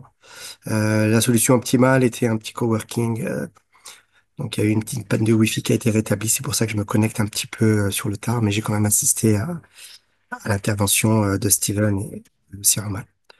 Alors, très vite, ma proposition d'intervention, effectivement, en trois points, une structure organisationnelle autour de ce mouvement minoritaire qui est sous-analysé. Donc, moi, je suis un grand prêcheur, sans jeu de mots, sur la question de ce mouvement de prédication parce que c'est un mouvement qui aide à comprendre la sociologie de l'islam parce qu'il a été très fortement influencé non seulement par un islam indo-pakistanais, et il a influencé lui-même l'islam français que l'on connaît. Et pour une part, il est intervenu sur le retour à l'islam. Alors, je n'utilise pas volontairement le terme de réislamisation, qui est un terme trop géopolitique, trop képélien. Donc, je suis pas du tout képélien. Donc cette histoire de réislamisation. Donc il y a un retour à l'islam, une demande de retour à l'islam qui s'est fait à partir des fins des années 80, début des années 90. Et il y a un impact très important de ce mouvement de la Jamaat Teblir qui est sous-analysé, qui est peu connu. Donc c'est une occasion pour moi de faire un éclairage là-dessus. Alors, premier point, donc un sujet organisationnel, je vais en faire un petit focus. Le deuxième, c'est comment la question de la mosquée, qui est centrale dans le monde islamique, euh, va avoir un impact très important dans le mouvement Tablir et comment il y a un passage de la mosquée géographique à la mosquée numérique. Parce que l'impact des nouvelles technologies et des réseaux sociaux, je pense que le mouvement Tablir est un des précurseurs sur la digitalisation de la religion, notamment musulmane, la digitalisation du croire. Et donc, ça me paraît intéressant de faire une petite partie là-dessus et de voir peut-être les paradoxes qu'il y a dans ce mouvement qui est d'un côté très traditionnaliste et de l'autre côté très, très technologique dans l'usage des réseaux sociaux. Et enfin, une partie que j'ai intitulée Amichisation et digitalisation. Quel lien on peut faire, donc non seulement au sein du mouvement Tablir sur cet usage des nouveaux réseaux sociaux et de l'usage du digital qui est une révolution en profondeur de la société, une vraie révolution sociétale et l'impact dans la religion notamment, et des pratiques de l'orthopraxie au sein de la TJ, donc Tablighi Jamaat, qu'on appelle parfois foi et pratique, mais qui est une sous-branche, donc j'ai pas trop le temps de détailler aujourd'hui. Donc ce côté amish, cette amichisation des pratiques, amichisation du croire qui existe au sein de ce mouvement de prédication, et en même temps comment la digitalisation, et dans ma conclusion, j'élargirai un petit peu à d'autres mouvements religieux. Bon, alors très rapidement, quelques données générales de structure organisationnelle et du rayonnement de ce mouvement. Bon, la plupart d'entre vous, notamment mes deux confrères spécialistes, connaissent assez bien, mais pour rappeler, voilà, c'est un mouvement qui est quand même né fin du 19e. Donc, ça, son existence institutionnelle officielle date de 1926, donc dans le Mewat, une région de l'Inde, donc par Mohammed Elias Kandalawi. Donc, date de naissance et de mort 1885-1944. Donc, Mohamed El Kandalawi est né donc dans une partie de l'Uttar Pradesh en 1885. Il est mort à New Delhi en 1944 en ayant déjà bien structuré le mouvement et il lui avait déjà donné une dimension mondialisée. Mais c'est quand même son père qui a initié ce mouvement donc à partir des années 1880-1890 et qui avait essayé d'apporter quelque chose d'assez novateur dans la tradition musulmane, c'est de ne plus faire de la mosquée un lieu de rayonnement, mais qu'il fallait inverser la transmission des pratiques. Que les sachants, les théologiens, le ma'allem, le mufti, les chouyours, donc ne devaient plus être dans une mosquée et attendre les fidèles, attendre les disciples, mais au contraire, inverser un peu cette transmission. Et donc les sachants devaient partir à l'extérieur de la mosquée, donc faire rayonner par la da'wah, par la pratique de prédication, par le ta'lim, par la jaoula, par un certain nombre de choses que je vais détailler.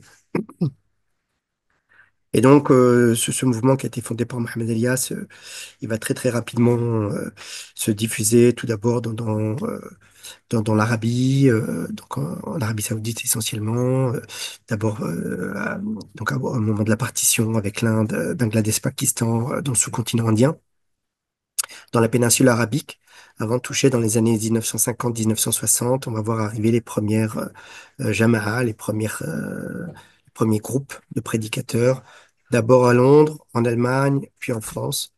Et on va voir que ce mouvement va s'internationaliser. Donc je détaille pas parce que les descendants du fondateur sont toujours à la tête de ce mouvement, mais petite note, j'allais dire, sur l'héritage spirituel de ce mouvement Tablir.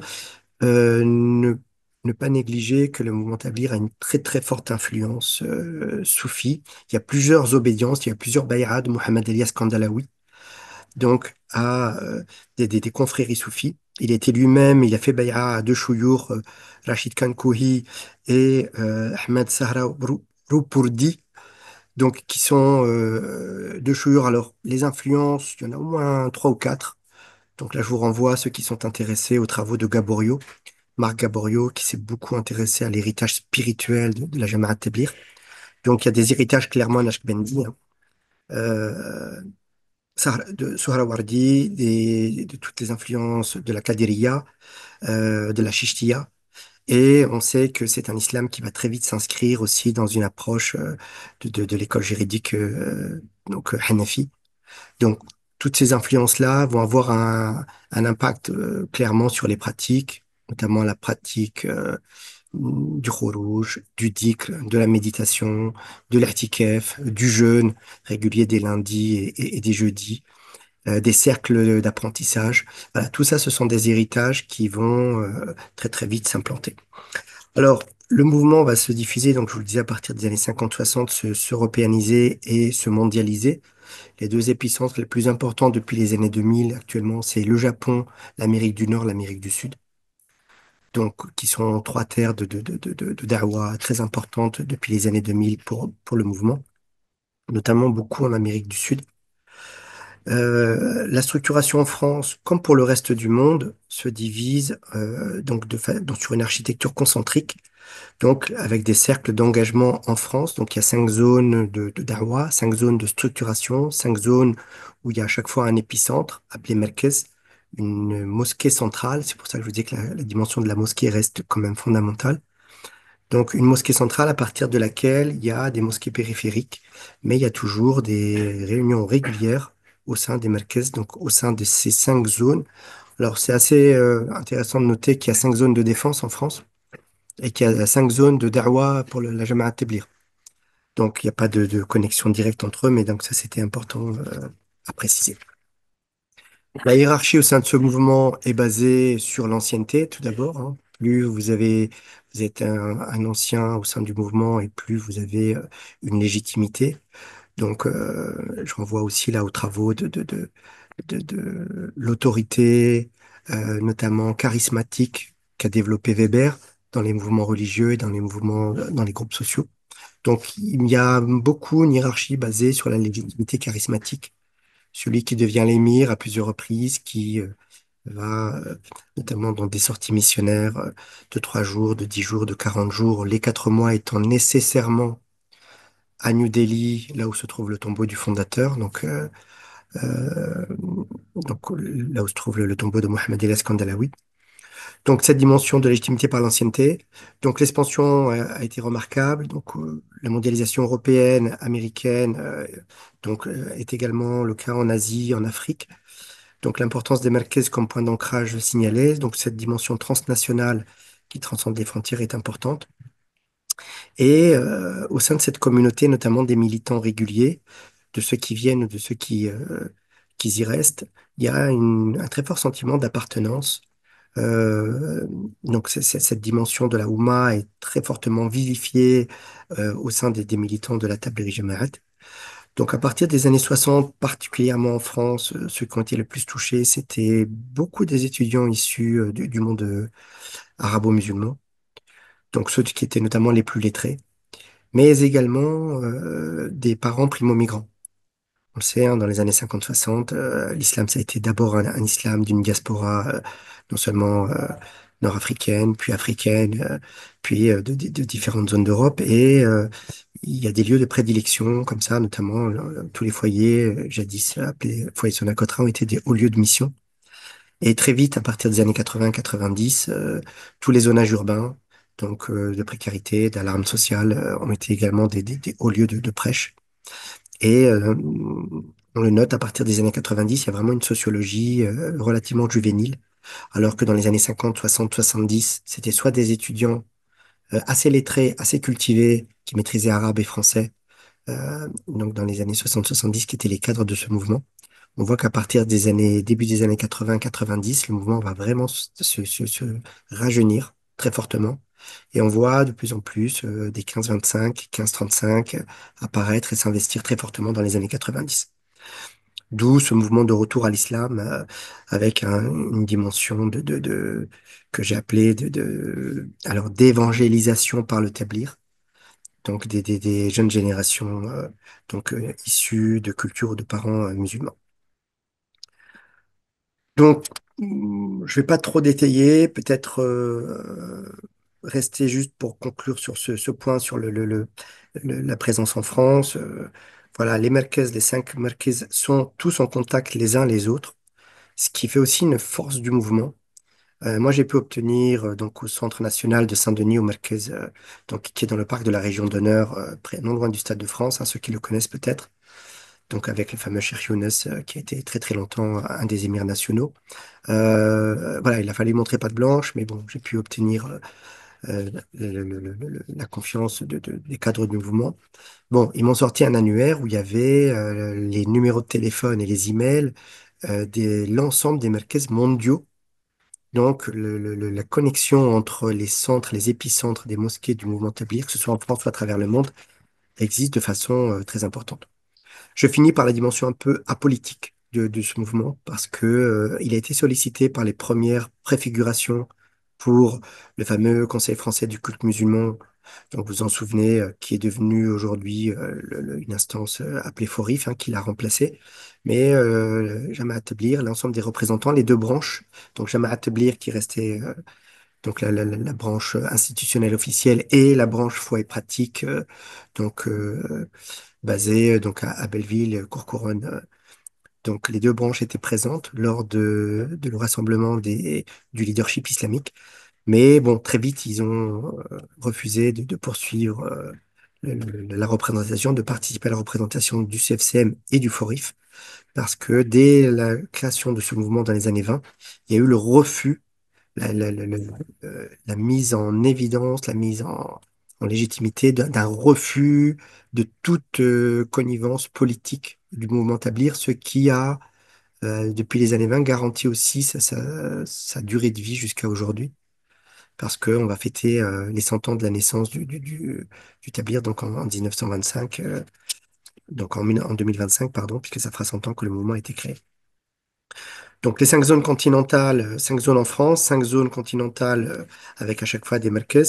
Donc des hiérarchies à chaque fois, donc avec un conseil international qui est basé à Nizamuddin, donc le quartier de New Delhi, dans lequel se trouve le tombeau du fondateur. Donc sa structuration, donc l'estimation pour finir, c'est une estimation personnelle, hein, mais j'estime qu'il y a un très fort turnover au sein du mouvement Tablir et en même temps une très forte attraction qui continue de persister. Je vais parler dans un instant de l'effet Covid, mais il y a eu un effet j'allais dire, de retour, de nouveau militantisme depuis le Covid au sein de l'ATJ. Donc notamment en Lorraine, en région parisienne, dans la région Rhône-Alpes, que je suis le mieux. Bon, j'estime qu'il y a entre 10 et 15 000 militants réguliers qui sont aujourd'hui existants en France. C'est une estimation, donc sur la plupart des 5 zones que je connais. Donc je peux pas développer. Alors, très rapidement sur l'efficacité organisationnelle et la modulation des pratiques. Donc, le système de Khurouj, vous le connaissez. Donc, des sorties missionnaires, donc méthodiques, donc où il y a la dimension de l'apprentissage et une dimension de pratique. La gradation temporelle des engagements, 3 jours, systématiquement. Lorsqu'on a fait plusieurs fois 3 jours, on est donc dans une zone locale, on est autorisé à faire 40 jours dans une zone limitrophe, souvent le département, voire la région. Et systématiquement, les 4 mois où il faut d'abord aller en Inde, donc à Nizamuddin, c'est qui a été un grand litige théologique entre les autorités musulmanes et puis les instances du mouvement, puisque on a vu comme une bid'a le fait que on encourage les militants à venir d'abord se recueillir à Nizamuddin sur le lieu de la mort du fondateur avant d'aller faire une Umrah ou un Hajj, donc le petit pèlerinage ou le grand pèlerinage. Et donc, les litiges, notamment entre les deux frères ennemis que sont les militants de Jamaat Tabligh et dans les années 90, l'apparition notamment des mouvements donc de la Salafia.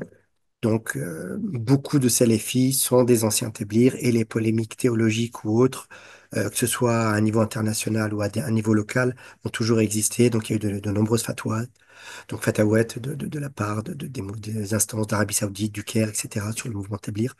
Mais on sait qu'il y a aussi beaucoup de connexions politiques entre les instances internationales et mondiales du mouvement Tabligh. Donc, il y a une méthodologie assez stricte, des pratiques standardisées, l'ijtimaa, le khurouj, les dhikr, les lundis et jeudis, une micro-régulation au quotidien, donc des habitus religieux des adeptes, des méthodes distinctives du ta'lim, donc des cercles d'apprentissage qui ont toujours lieu les lundis et les jeudis, l'intériorisation méthodique de pratique donc de l'apprentissage des souras, de l'apprentissage du Coran. La journée est chronométrée, donc non seulement par les prières, mais les ta'lim, les khurouj en général dans l'après-midi, les soirées d'apprentissage, les prônes, les prêches. Donc, il y a souvent voilà, les fameux 6 principes du tabligh que vous avez peut-être entendu les uns les autres, hein. Kalimat Allah, salat, al-ilm, ikram, ikhlas et da'wa, donc qui sont des pratiques qui existent toujours. Donc je disais dans la présentation, pour faire vite, que cette notion de la mosquée inversée, au sein d'une mosquée où des sachants partent en sortie missionnaire, partent en patrouille spirituelle pour aller prêcher dans les quartiers, par Mont et par Vaux, dans les zones rurales ou dans les villes. Donc il y avait une sorte d'inversion de la transmission et de l'apprentissage. On sort des mosquées pour aller prêcher, pour faire des adeptes, pour donc convertir. Et donc on passe d'une mosquée physique, géographique, très très ciblée, très très, j'allais dire, qui est vraiment l'épicentre du mouvement. C'est au sein de la mosquée que s'organisent les sorties missionnaires à de plus en plus une mosquée que j'ai appelée numérique. Donc, la stratégie d'implantation progressive du mouvement Tablir a existé et très très vite, il y a eu la volonté du mouvement à partir des années 90-2000 d'acquérir des mosquées. Il y a eu le passage de statut d'utilisateur des militants du Tablir. Donc, les militants étaient souvent tolérés au sein des mosquées, on les laissait faire les talim, les cercles d'apprentissage, on tolérait les sorties missionnaires. Les différents événements géopolitiques liés à des mouvements voilà, radicaux, au terrorisme, ont fait que de plus en plus de mosquées ont réfuté, ont interdit parfois l'accueil de sorties missionnaires, notamment lorsqu'elles venaient d'autres pays. parce que le risque était que ben, parfois on sait qu'au sein des sorties missionnaires et notamment des militants, il pouvait y avoir des personnes non seulement qui n'avaient pas qui étaient des clandestins, qui étaient des sans-papiers, qui pouvaient parfois se faufiler au sein des Croix rouges, au sein des sorties missionnaires. Et donc cette dimension systématique d'acquisition immobilière a surtout prédominé dans les années 90-2000. Donc pour créer parfois même des centres autonomes d'apprentissage. Voilà, notamment Foi et Pratique, la branche Foi et Pratique a créé 2 centres d'apprentissage dans le 91 et dans le 77. Et donc la transformation de Marquez, donc avec des fonctions autres, hein, notamment des centres de formation. Saint-Denis est un centre, le Marquez national de Tablir est un centre d'hébergement, est un centre de formation. Donc il y a une sorte de micro-géographie comme ça du contrôle spatial. Donc la réorganisation architecturale des mosquées, lorsqu'elles sont acquises au moment d'établir. Dites-moi, Asma, hein, si le timing. Justement, il te reste 3 minutes. Bon, très bien. Bon, bah écoutez, je vais faire vite. Euh, donc, bon, je vais résumer cette partie-là, le passage du géographique au numérique, dans le sens où Jamal Tablir a très vite fait l'usage, pour son organisation déjà assez stricte. La métaphore militaire est assez intéressante dans le mouvement Tablir. Gaborio, qui connaît bien le mouvement et qui l'a étudié dans son historicité, a traduit Jamal al-Tablir, donc les Jamarettes, l'a traduit par le terme patrouille.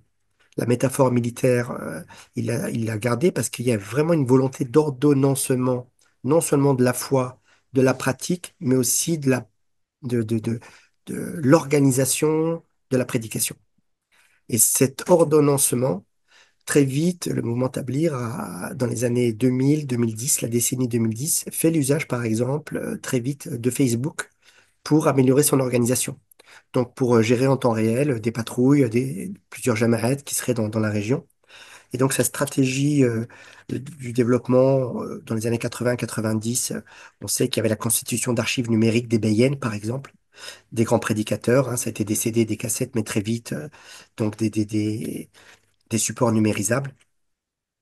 Et donc, l'usage des nouvelles technos, Tablir est très présent, par exemple, sur WhatsApp. Pas seulement pour communiquer en temps réel entre les Merkez ou entre les Khourouj qui font Joula, etc., qui font des pérégrinations, mais également pour faire l'usage de géolocalisation, de savoir où se trouvent les uns les autres et pour améliorer encore cette dimension d'organisation. Donc il y a une sorte de paradoxe assez étrange hein, entre un discours officiel privilégiant la présence physique, le traditionnalisme, et en même temps on découvre qu'il y a donc même une méfiance doctrinale parfois par rapport à l'innovation technologique, etc. Et on voit qu'il y a une vraie avance digitale.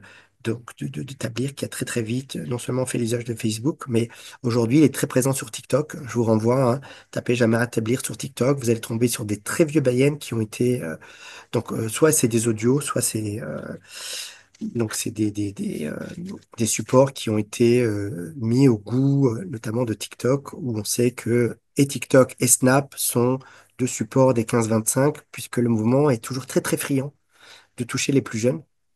Et donc, on a constaté, là, ça serait ma conclusion, donc, qu'il y a un renforcement post-Covid, non seulement d'un traditionnalisme, donc, puisque la période du Covid a été une réactualisation dans la plupart des mouvements religieux minoritaires de la question de la fin des temps et de la fin du monde. Donc cette question de la fin des temps, on l'a observée dans des mouvements évangéliques, charismatiques, on l'a observé dans des écoles juives ultra-orthodoxes, on l'a observé au sein du Tablir. Tablir a été considéré comme responsable d'un des foyers de diffusion du Covid en Inde, ce qui a créé de très très fortes tensions et politiques et physiques et sociales au sein du mouvement, puisqu'il a régulièrement des ijtimaïs qui rassemblent facilement entre 100 et un demi-million de personnes. Et donc il y a eu un ijtimaï pendant Covid, au printemps 2020. Donc, il y a eu 150 000 personnes venues d'à peu près tous les pays du monde. Et donc, cet ijtima a été considéré comme un des épicentres du développement de, de, de l'épidémie de Covid. Donc, il y a l'usage, je finirai sur ça, de l'usage, par exemple, des IA, qui sont notamment utilisés par le mouvement Tablir, par exemple, pour des traductions simultanées. Je vous avais préparé, bon, malheureusement, je suis pas en présentiel. J'avais posé 2 ou 3 questions à ChatGPT et à Perplexity pour lui demander de me rappeler quels sont les 6 principes du tablier. Donc, il vous donne ça très facilement à l'oral, ou comment se convertir ou autre. Donc, il y a une dimension de digitalisation de plus importante et du leadership islamique et de la façon dont on peut très facilement aujourd'hui, quand on a 15-25 ans, se convertir via une IA sans passer automatiquement par des instances. Et donc, l'évolution de cette mosquée traditionnelle à une mosquée numérique illustre la capacité d'adaptation de ce mouvement de la Jamaat at-Tabligh. Donc, en maintenant un discours toujours conservateur qui développe des pratiques innovantes. Donc, ce côté amish est très, très fortement revendiqué. L'amishisation des pratiques, l'amishisation du croire, tout l'aménagement des lieux, que ce soit des mosquées, des habitations. Il y a eu des signalements de militants du Tablir parce que des assistantes sociales qui étaient venues donc faire des visites à domicile découvrent des domiciles complètement dénués de meubles, dénués de fauteuils, etc. Donc, parce qu'il y a toujours cette volonté de revivalisme, de stricte imitation de la pratique du prophète, etc. Voilà, je développe pas, ça a été un petit peu succinct. Donc, en tout cas, je vous remercie pour votre attention et je suis à votre disposition pour des questions sur ce mouvement. Merci, Asma. Oui, merci beaucoup, Moussa, pour aussi cet éclairage et cette intervention riche sur le mouvement Tablir, mais aussi comment ce mouvement a pu capter l'attention des jeunes qui se cherchent d'ailleurs en dehors des mosquées et qui se trouvent dans ces mosquées numériques. Puisqu'il ne nous reste pas beaucoup de temps, donc je vais passer directement à la salle pour les questions.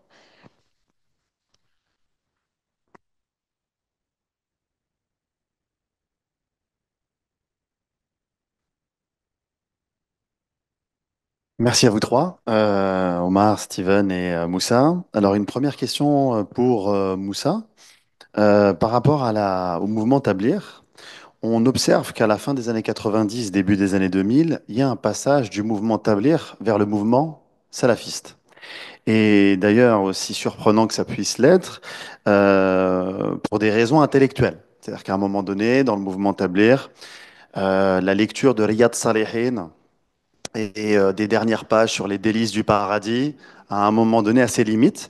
Et on a des gens qui veulent aller un peu plus loin pour apprendre la langue arabe, mais aussi leur religion, et aussi être dans un débat, parfois même plus qu'un débat, l'anathème qui caractérise le mouvement salafiste. Donc je voulais savoir, du coup, ce passage entre le mouvement tabligh et le mouvement salafiste, quel a été ensuite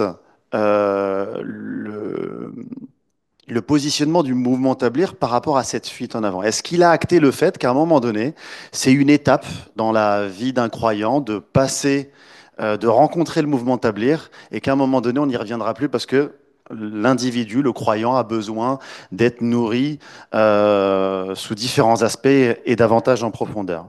Ça, c'est la question pour Moussa. Une question pour Omar. Merci Omar. Je vais te poser une question. Qu'est-ce qui empêche finalement les philosophes musulmans de penser le monde?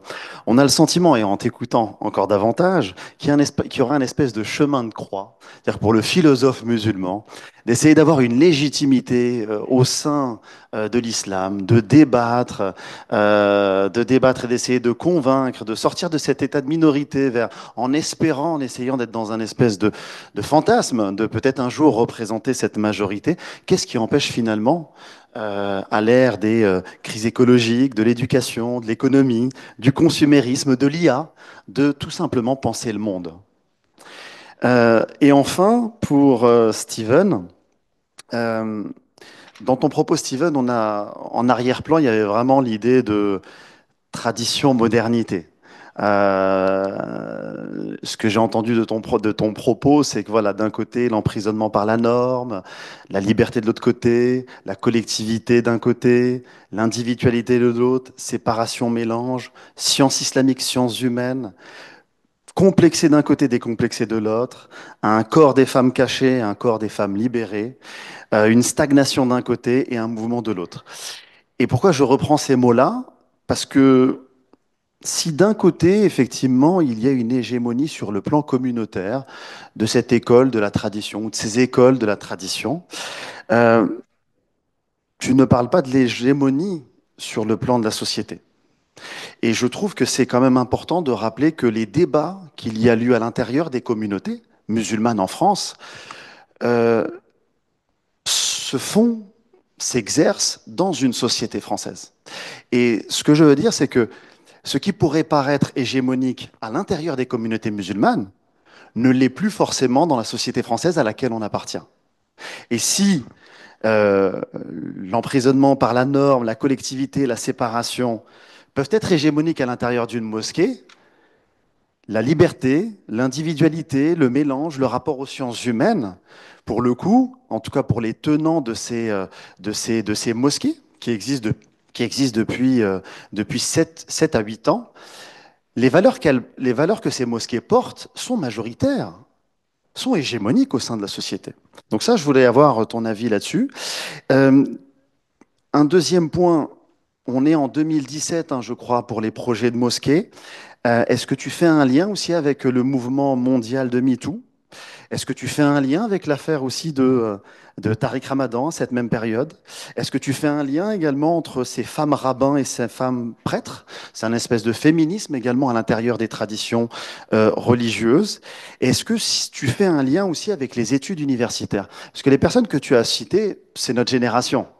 Et j'ai très vu, je ne sais pas si tu as pu également t'intéresser à à tous ces Français musulmans qui ont étudié l'islamologie, j'en fais partie également, mais qui, quand ils intègrent l'université, et au fur et à mesure de leurs travaux universitaires, au fur et à mesure où ils montent dans la hiérarchie également universitaire, on se rend compte que par rapport à l'offre religieuse, le choix se réduit et nous amène très souvent vers des mouvements libéraux ou progressistes.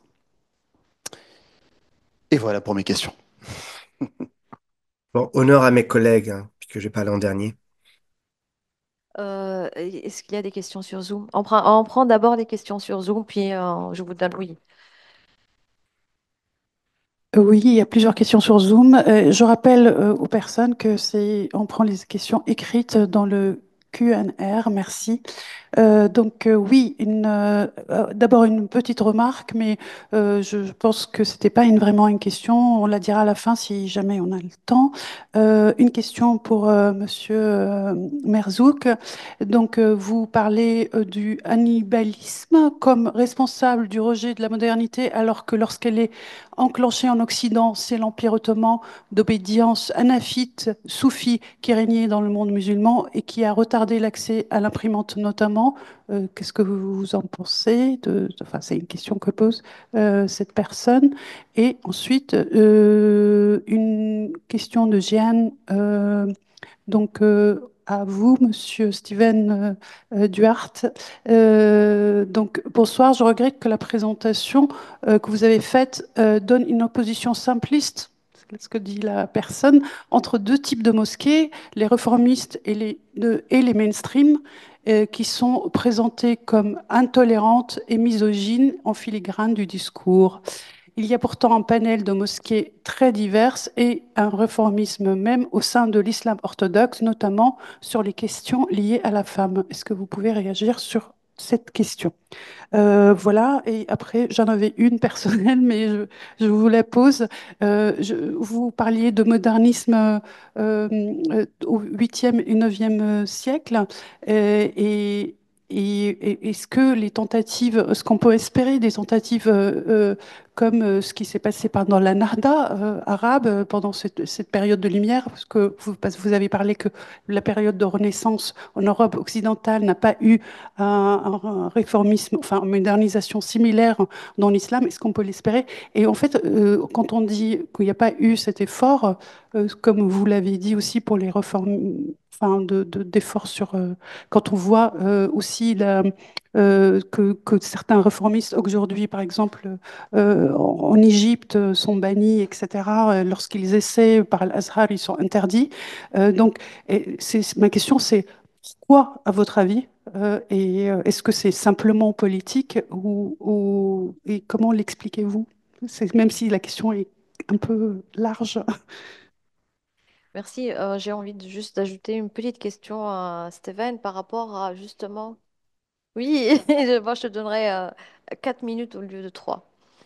C'est par rapport aux femmes imams. Est-ce que tu penses que c'est plutôt le contexte qui est favorable, c'est-à-dire des femmes qui sont dans une société occidentale qui adopte un autre système de valeurs a permis cela ou parce qu'on ne voit pas ce genre de tentative, par exemple, dans le monde musulman. Est-ce que si ces femmes-là étaient dans des sociétés arabo-musulmanes, auraient pu faire la même chose que ont fait maintenant?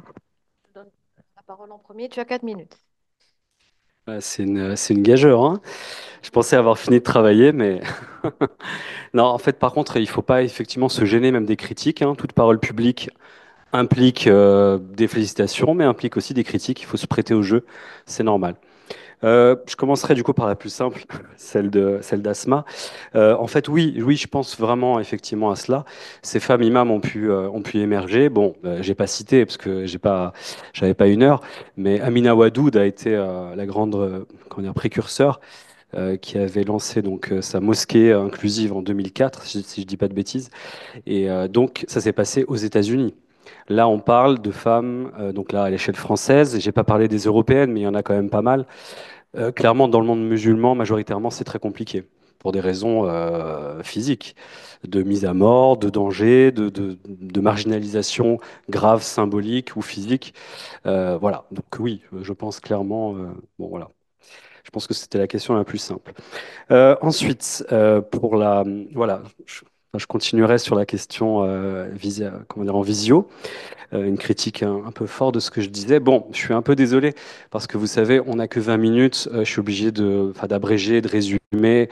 Bon, si mon discours a semblé, moi, il faut pas oublier quelque chose, et ça répondra un peu à Jamel aussi, c'est qu'en fait, j'ai présenté du point de vue aussi des actrices, en fait. Donc, si mon discours aussi a pu sembler quelque part donner le point quelque part à ces militantes femmes imams, alors c'est vrai aussi que je reconnais qu'elles sont très courageuses et je suis assez admiratif, mais je suis chercheur, donc j'ai présenté leur point de vue, donc ça donne une focale où j'ai l'impression d'en faire la promotion, mais c'est pas du tout le cas. Si j'avais eu plus de temps, j'aurais pu présenter d'autres visions, même réformistes, hein, qui sont contre. Ça aurait semblé plus équilibré, mais il ne faut pas mélanger mon discours. Je suis chercheur et je tiens vraiment à ça. Je ne prends pas parti, je ne suis pas neutre, hein, la neutralité n'existe pas. Mais il ne faut pas oublier que le sujet implique que je présente beaucoup plus, effectivement, ces femmes-là et ce qu'elles font. Ça pourrait donner le sentiment voilà, que j'ai une sorte de parti pris, mais en fait, ce n'est pas le cas. Et je récuse, parce que j'ai jamais utilisé le terme misogyne. Je ne suis absolument jamais méprisant envers les milieux pratiquants musulmans. Je pense que tous mes collègues me connaissent sur ces questions. Je n'ai jamais utilisé ce type de terme. Donc j'aimerais bien, en revanche, effectivement, qu'on ne reprenne pas des termes que je n'ai jamais utilisés vis-à-vis des milieux conservateurs musulmans pratiquants. Euh, je considère absolument pas qu'ils sont. Et il ne faut pas oublier aussi, c'est que le chercheur, encore une fois, nous n'utilisons jamais de terme de jugement de valeur péjoratif. Et quand je parle de conservateur, peut-être que ça vient de ce terme que j'emploie souvent, mais dans les sciences humaines, le mot conservateur n'est pas du tout négatif. En fait, il est dénué de tout jugement. En fait, voilà. Donc ça, c'était pour une petite mise au point. En revanche, pour une question beaucoup plus voilà, complexe en fait de Jamel. En fait, pareil aussi, c'est que tu vois, tu présentes cette dichotomie dans laquelle je me reconnais pas forcément en fait. Quand tu parles d'un côté les libérés, de l'autre côté les corsetés, de l'autre côté les émancipés, de l'autre côté les conservateurs. Non, encore une fois, moi je ne suis pas juge en fait de cela. Je ne porte pas jugement. D'ailleurs. C'est même plutôt l'inverse. Les sciences humaines ont toujours reconnu que dans toutes les sociétés, il y a des gens plus conservateurs, d'autres plus libéraux. C'est quelque chose de quelque part entre guillemets assez naturel en fait. Et les chercheurs, nous, ne s'opposons pas à ce genre de phénomène. Par contre, effectivement, on ne va pas non plus rentrer de l'autre côté dans un angélisme. Il y a clairement il y a un conflit, il y a un débat, il y a une concurrence dans le champ, comme disait Bourdieu, du coup, dans ce champ religieux. Il y a une concurrence âpre, en fait, et parfois très, très dure. Et ça, il ne faut pas, et je ne la masquerai pas. Et n'oublions pas aussi que par des milieux conservateurs, ces femmes sont menacées de mort aussi, hein, ou par des milieux, ou même pas uniquement enfin, je veux dire, menacées de mort, elles sont rappelées à l'ordre. Moi, j'ai des centaines en fait de mails que m'a forwardé Kaina sur ce qu'elle recevait de gens qui ne sont pas du tout des terroristes, hein, qui sont juste des conservateurs qui vont dans des mosquées ordinaires. Il ne faut pas non plus oublier cela quand même, hein. C'est pas un débat neutre en fait, hein. Donc Alors en revanche, donc là, je réponds plus précisément sur tes deux interpellations. En fait, tu parlais replacer dans la société. Et là, je suis pas d'accord avec toi, parce que quand tu disais que euh, les valeurs défendues par ces femmes imams, donc qui sont entre guillemets plutôt de gauche, hein, en gros, qui sont plutôt voilà, enfin, progressistes, est-ce qu'on les retrouve dans la société? Mais non, justement. Moi, je fais le constat inverse, c'est que dans les sociétés européennes et même euro-américaines, c'est l'inverse. On aboutit à une extrême droitisation sur le plan des valeurs très forte en fait. Et donc finalement, bah, ils sont en train, alors ça c'est un article qui va à mon avis faire beaucoup de bruit, mais je prépare un article dans The Conversation pour montrer au contraire même les affinités électives entre l'extrême droite politique et les mouvements de l'islam fondamentaliste en fait, enfin conservateur. Parce que pour moi, il y a énormément de liens en commun en fait. Donc finalement, nos sociétés euro-américaines, elles se rapprochent des mouvements de l'islam politique de par leurs valeurs de plus en plus à l'extrême droite de l'échiquier. Donc moi, je fais plutôt un constat inverse sur la société, sur nos sociétés, et qui est problématique hein, pour l'avenir du réformisme en islam. Mais bon, c'est un autre débat. Et je terminerai du coup sur ta dernière interpellation, sur le champ universitaire. Ça suffira. Dans le champ universitaire, tu disais, mais en fait, nous, on est d'une génération, on est arrivés, tous n'ont pas réussi et autres, et on s'y retrouve pas parfois dans les sujets. Et finalement, tu posais la question, est-ce que aussi ces sujets liés à l'islam libéral ou réformiste ne seraient pas majoritaires à l'université? Là encore, je ne suis pas d'accord, parce qu'en fait, moi par exemple, je suis le seul spécialiste français en fait, vraiment qui travaille sur le réformisme en fait. En Europe, j'en connais trois en m'y comptant. Et dans le monde arabe, c'est mon ami tunisien Mohamed Haddad. On est très peu en fait. En fait, ce qui fait aujourd'hui toutes les subventions, enfin les fonds, etc., c'est pas pour nous hein, à l'université. C'est pour les sujets sur le terrorisme, sur le djihadisme, sur l'islam politique. C'est les politologues en fait qui ont tout raflé. Et je suis pas, j'ai des amis politologues, mais pardon, ce sont ces sujets-là qui vendent. C'est pas le réformisme ou les courants progressistes, pas du tout. J'ai un constat vraiment opposé sur ça. Hein. Nous, en fait, on n'intéresse personne. On est les minoritaires du champ universitaire, en fait. Et surtout les islamologues, en plus, parce que les politologues, ils ont plus d'aura. Mais les islamologues, on est la dernière roue du carrosse, en fait. الحاضر. Euh, Alors, je vais répondre à ta question. Alors, qu'est-ce qui empêche les philosophes de penser? Bah, si tu fais l'expérience, tu vas t'apercevoir, bah, il faut regarder les faits. Quand l'Égyptien euh, Nasr Abu Zaid a publié ses textes, il a été obligé de divorcer, il a été menacé de mort, il a été obligé de s'exiler. Alors, je ne suis pas d'accord avec tout ce qu'il dit, mais je regarde, je décris cette situation pour dire qu'il y a une intolérance qui, encore une fois, n'existait pas dans la société musulmane des 8e, 9e siècles. Ça n'existait pas, parce que quand on regarde quelqu'un comme par exemple, qui est un athée, c'est pas un philosophe, c'est pas quelqu'un qui pose des questions dérangeantes. Non, non, c'est un athée. Ibn al-Rawandi, ou Ibn al-Rawandi, selon une autre version, il n'a jamais été brutalisé. Tout le monde savait qu'il était athée, tout le monde savait ses positions. Al-Khayyat lui a répondu dans Kitab al-Intisar, dans le livre de la victoire, de manière académique. Si aujourd'hui vous faites la même chose, bah, on ne va pas vous traiter de manière académique, hein, je ne crois pas. Donc, à mon avis, vous allez sentir, vous allez traverser des moments douloureux. Hein.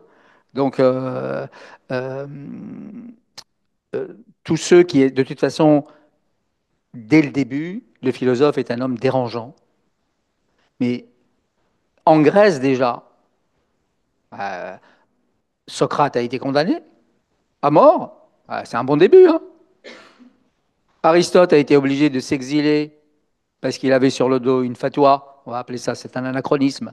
Mais il y avait une fatwa contre lui parce qu'il il dérangeait.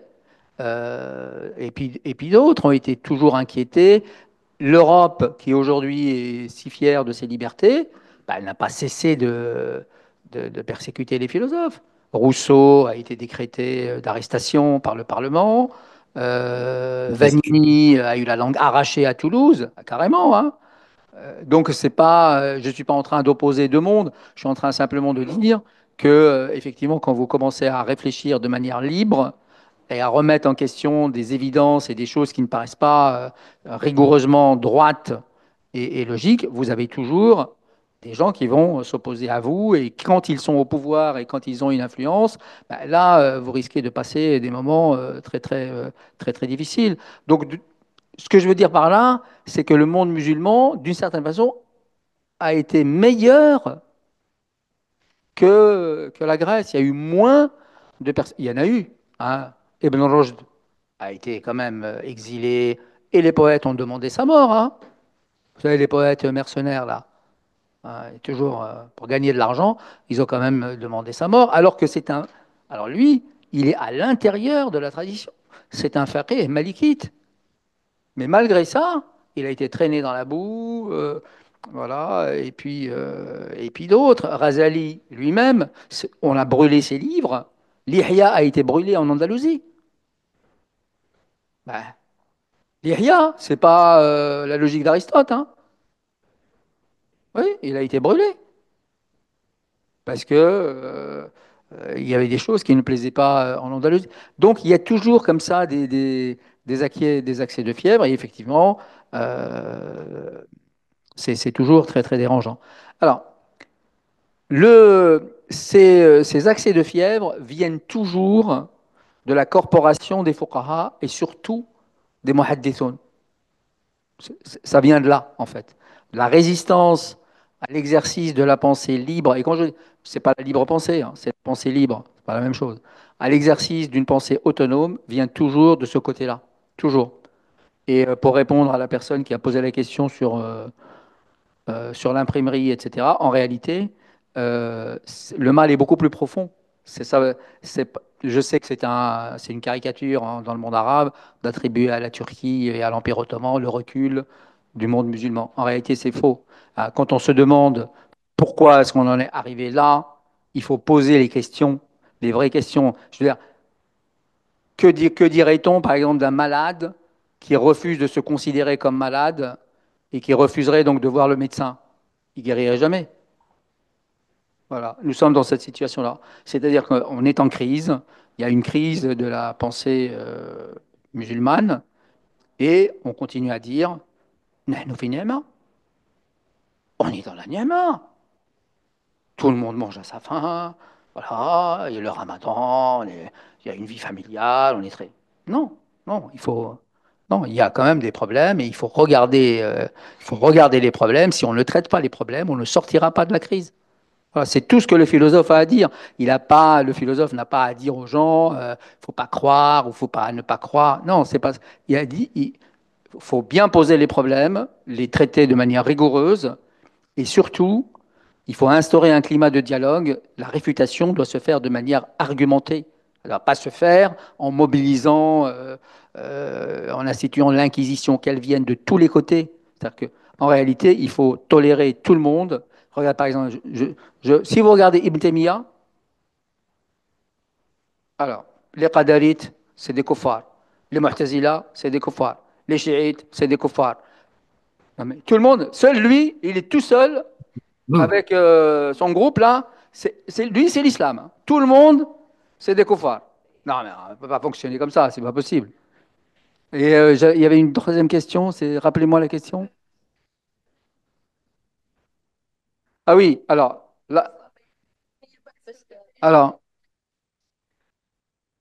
alors la Nahda, est-ce qu'elle s'est inspirée de la Renaissance européenne? Alors, moi, je n'ai pas spécialement étudié la Nahda, mais je remarque qu'il y a deux courants qui sont affrontés, qui sont issus de la Nahda. Le courant du nationalisme arabe et le courant aussi des frères musulmans. Alors l'un a donné le nasserisme, qui n'est pas vraiment une démocratie libérale, hein, et l'autre a donné les frères musulmans, euh, qui n'est pas non plus un exemple de liberté, quoi. Donc, alors il faudrait peut-être repenser à la Nahda, mais c'est tout ce que je peux vous dire. Là, j'atteins mes limites. Euh, Juste, je donne. Ouais, si je peux. Moussa, il ne reste pas Bon, beaucoup justement, de alors temps. je fais très Dans vite. 3 minutes, s'il te plaît. Bon, très vite. Très vite. Bon, pour répondre, oui, bon, bah écoutez, je disais, Jemaa Teblir a joué un vrai rôle de catéchisation islamique en France. Le catéchisme islamique, il n'y avait pas de catéchisme tel que les écoles catholiques l'ont professé dans les institutions scolaires. Mais voilà, le mouvement Tabligh, il a réellement joué autant chez les primo-migrants que chez les jeunes générations dans les années 90-2000, un vrai retour à l'islam, un vrai enseignement d'islam, un vrai retour à la langue arabe, etc. Il a joué un rôle très important. Mes travaux de recherche vont justement essayer de mettre en évidence un peu cet impact complètement sous-analysé parce qu'on parle de tous les mouvements qui sont nés à partir des années 90 sans parler de l'architecture avant. Et donc, pour répondre à Jamel très vite, il y a une réponse qui est théologique et il y a une réponse qui est sociologique. On a vu que c'est l'échec de tous les mouvements citoyens de reconnaissance, d'égalité, etc. et leur échec, les mouvements politiques de reconnaissance, la marche dite des beurs, la marche pour l'égalité, etc. En 83. Donc, c'est l'échec de tous ces mouvements, vous vous rappelez, de France Plus, de toute une effervescence politique de reconnaissance des enfants issus de l'immigration. Donc, c'est cet échec-là qui a créé un appel d'air spirituel. Et on a vu que le mouvement Tabir, qui était déjà présent dans les années 60, depuis les années 60, pourquoi tout d'un coup, dans les années 90, des jeunes arrivent massivement? C'est parce qu'il y avait une sorte de désarroi sociopolitique de ces générations. Donc, pour répondre très vite, Jamel, il y a toute une dimension théologique. Les frères, les Salafs et les Tablirs sont des frères jumeaux.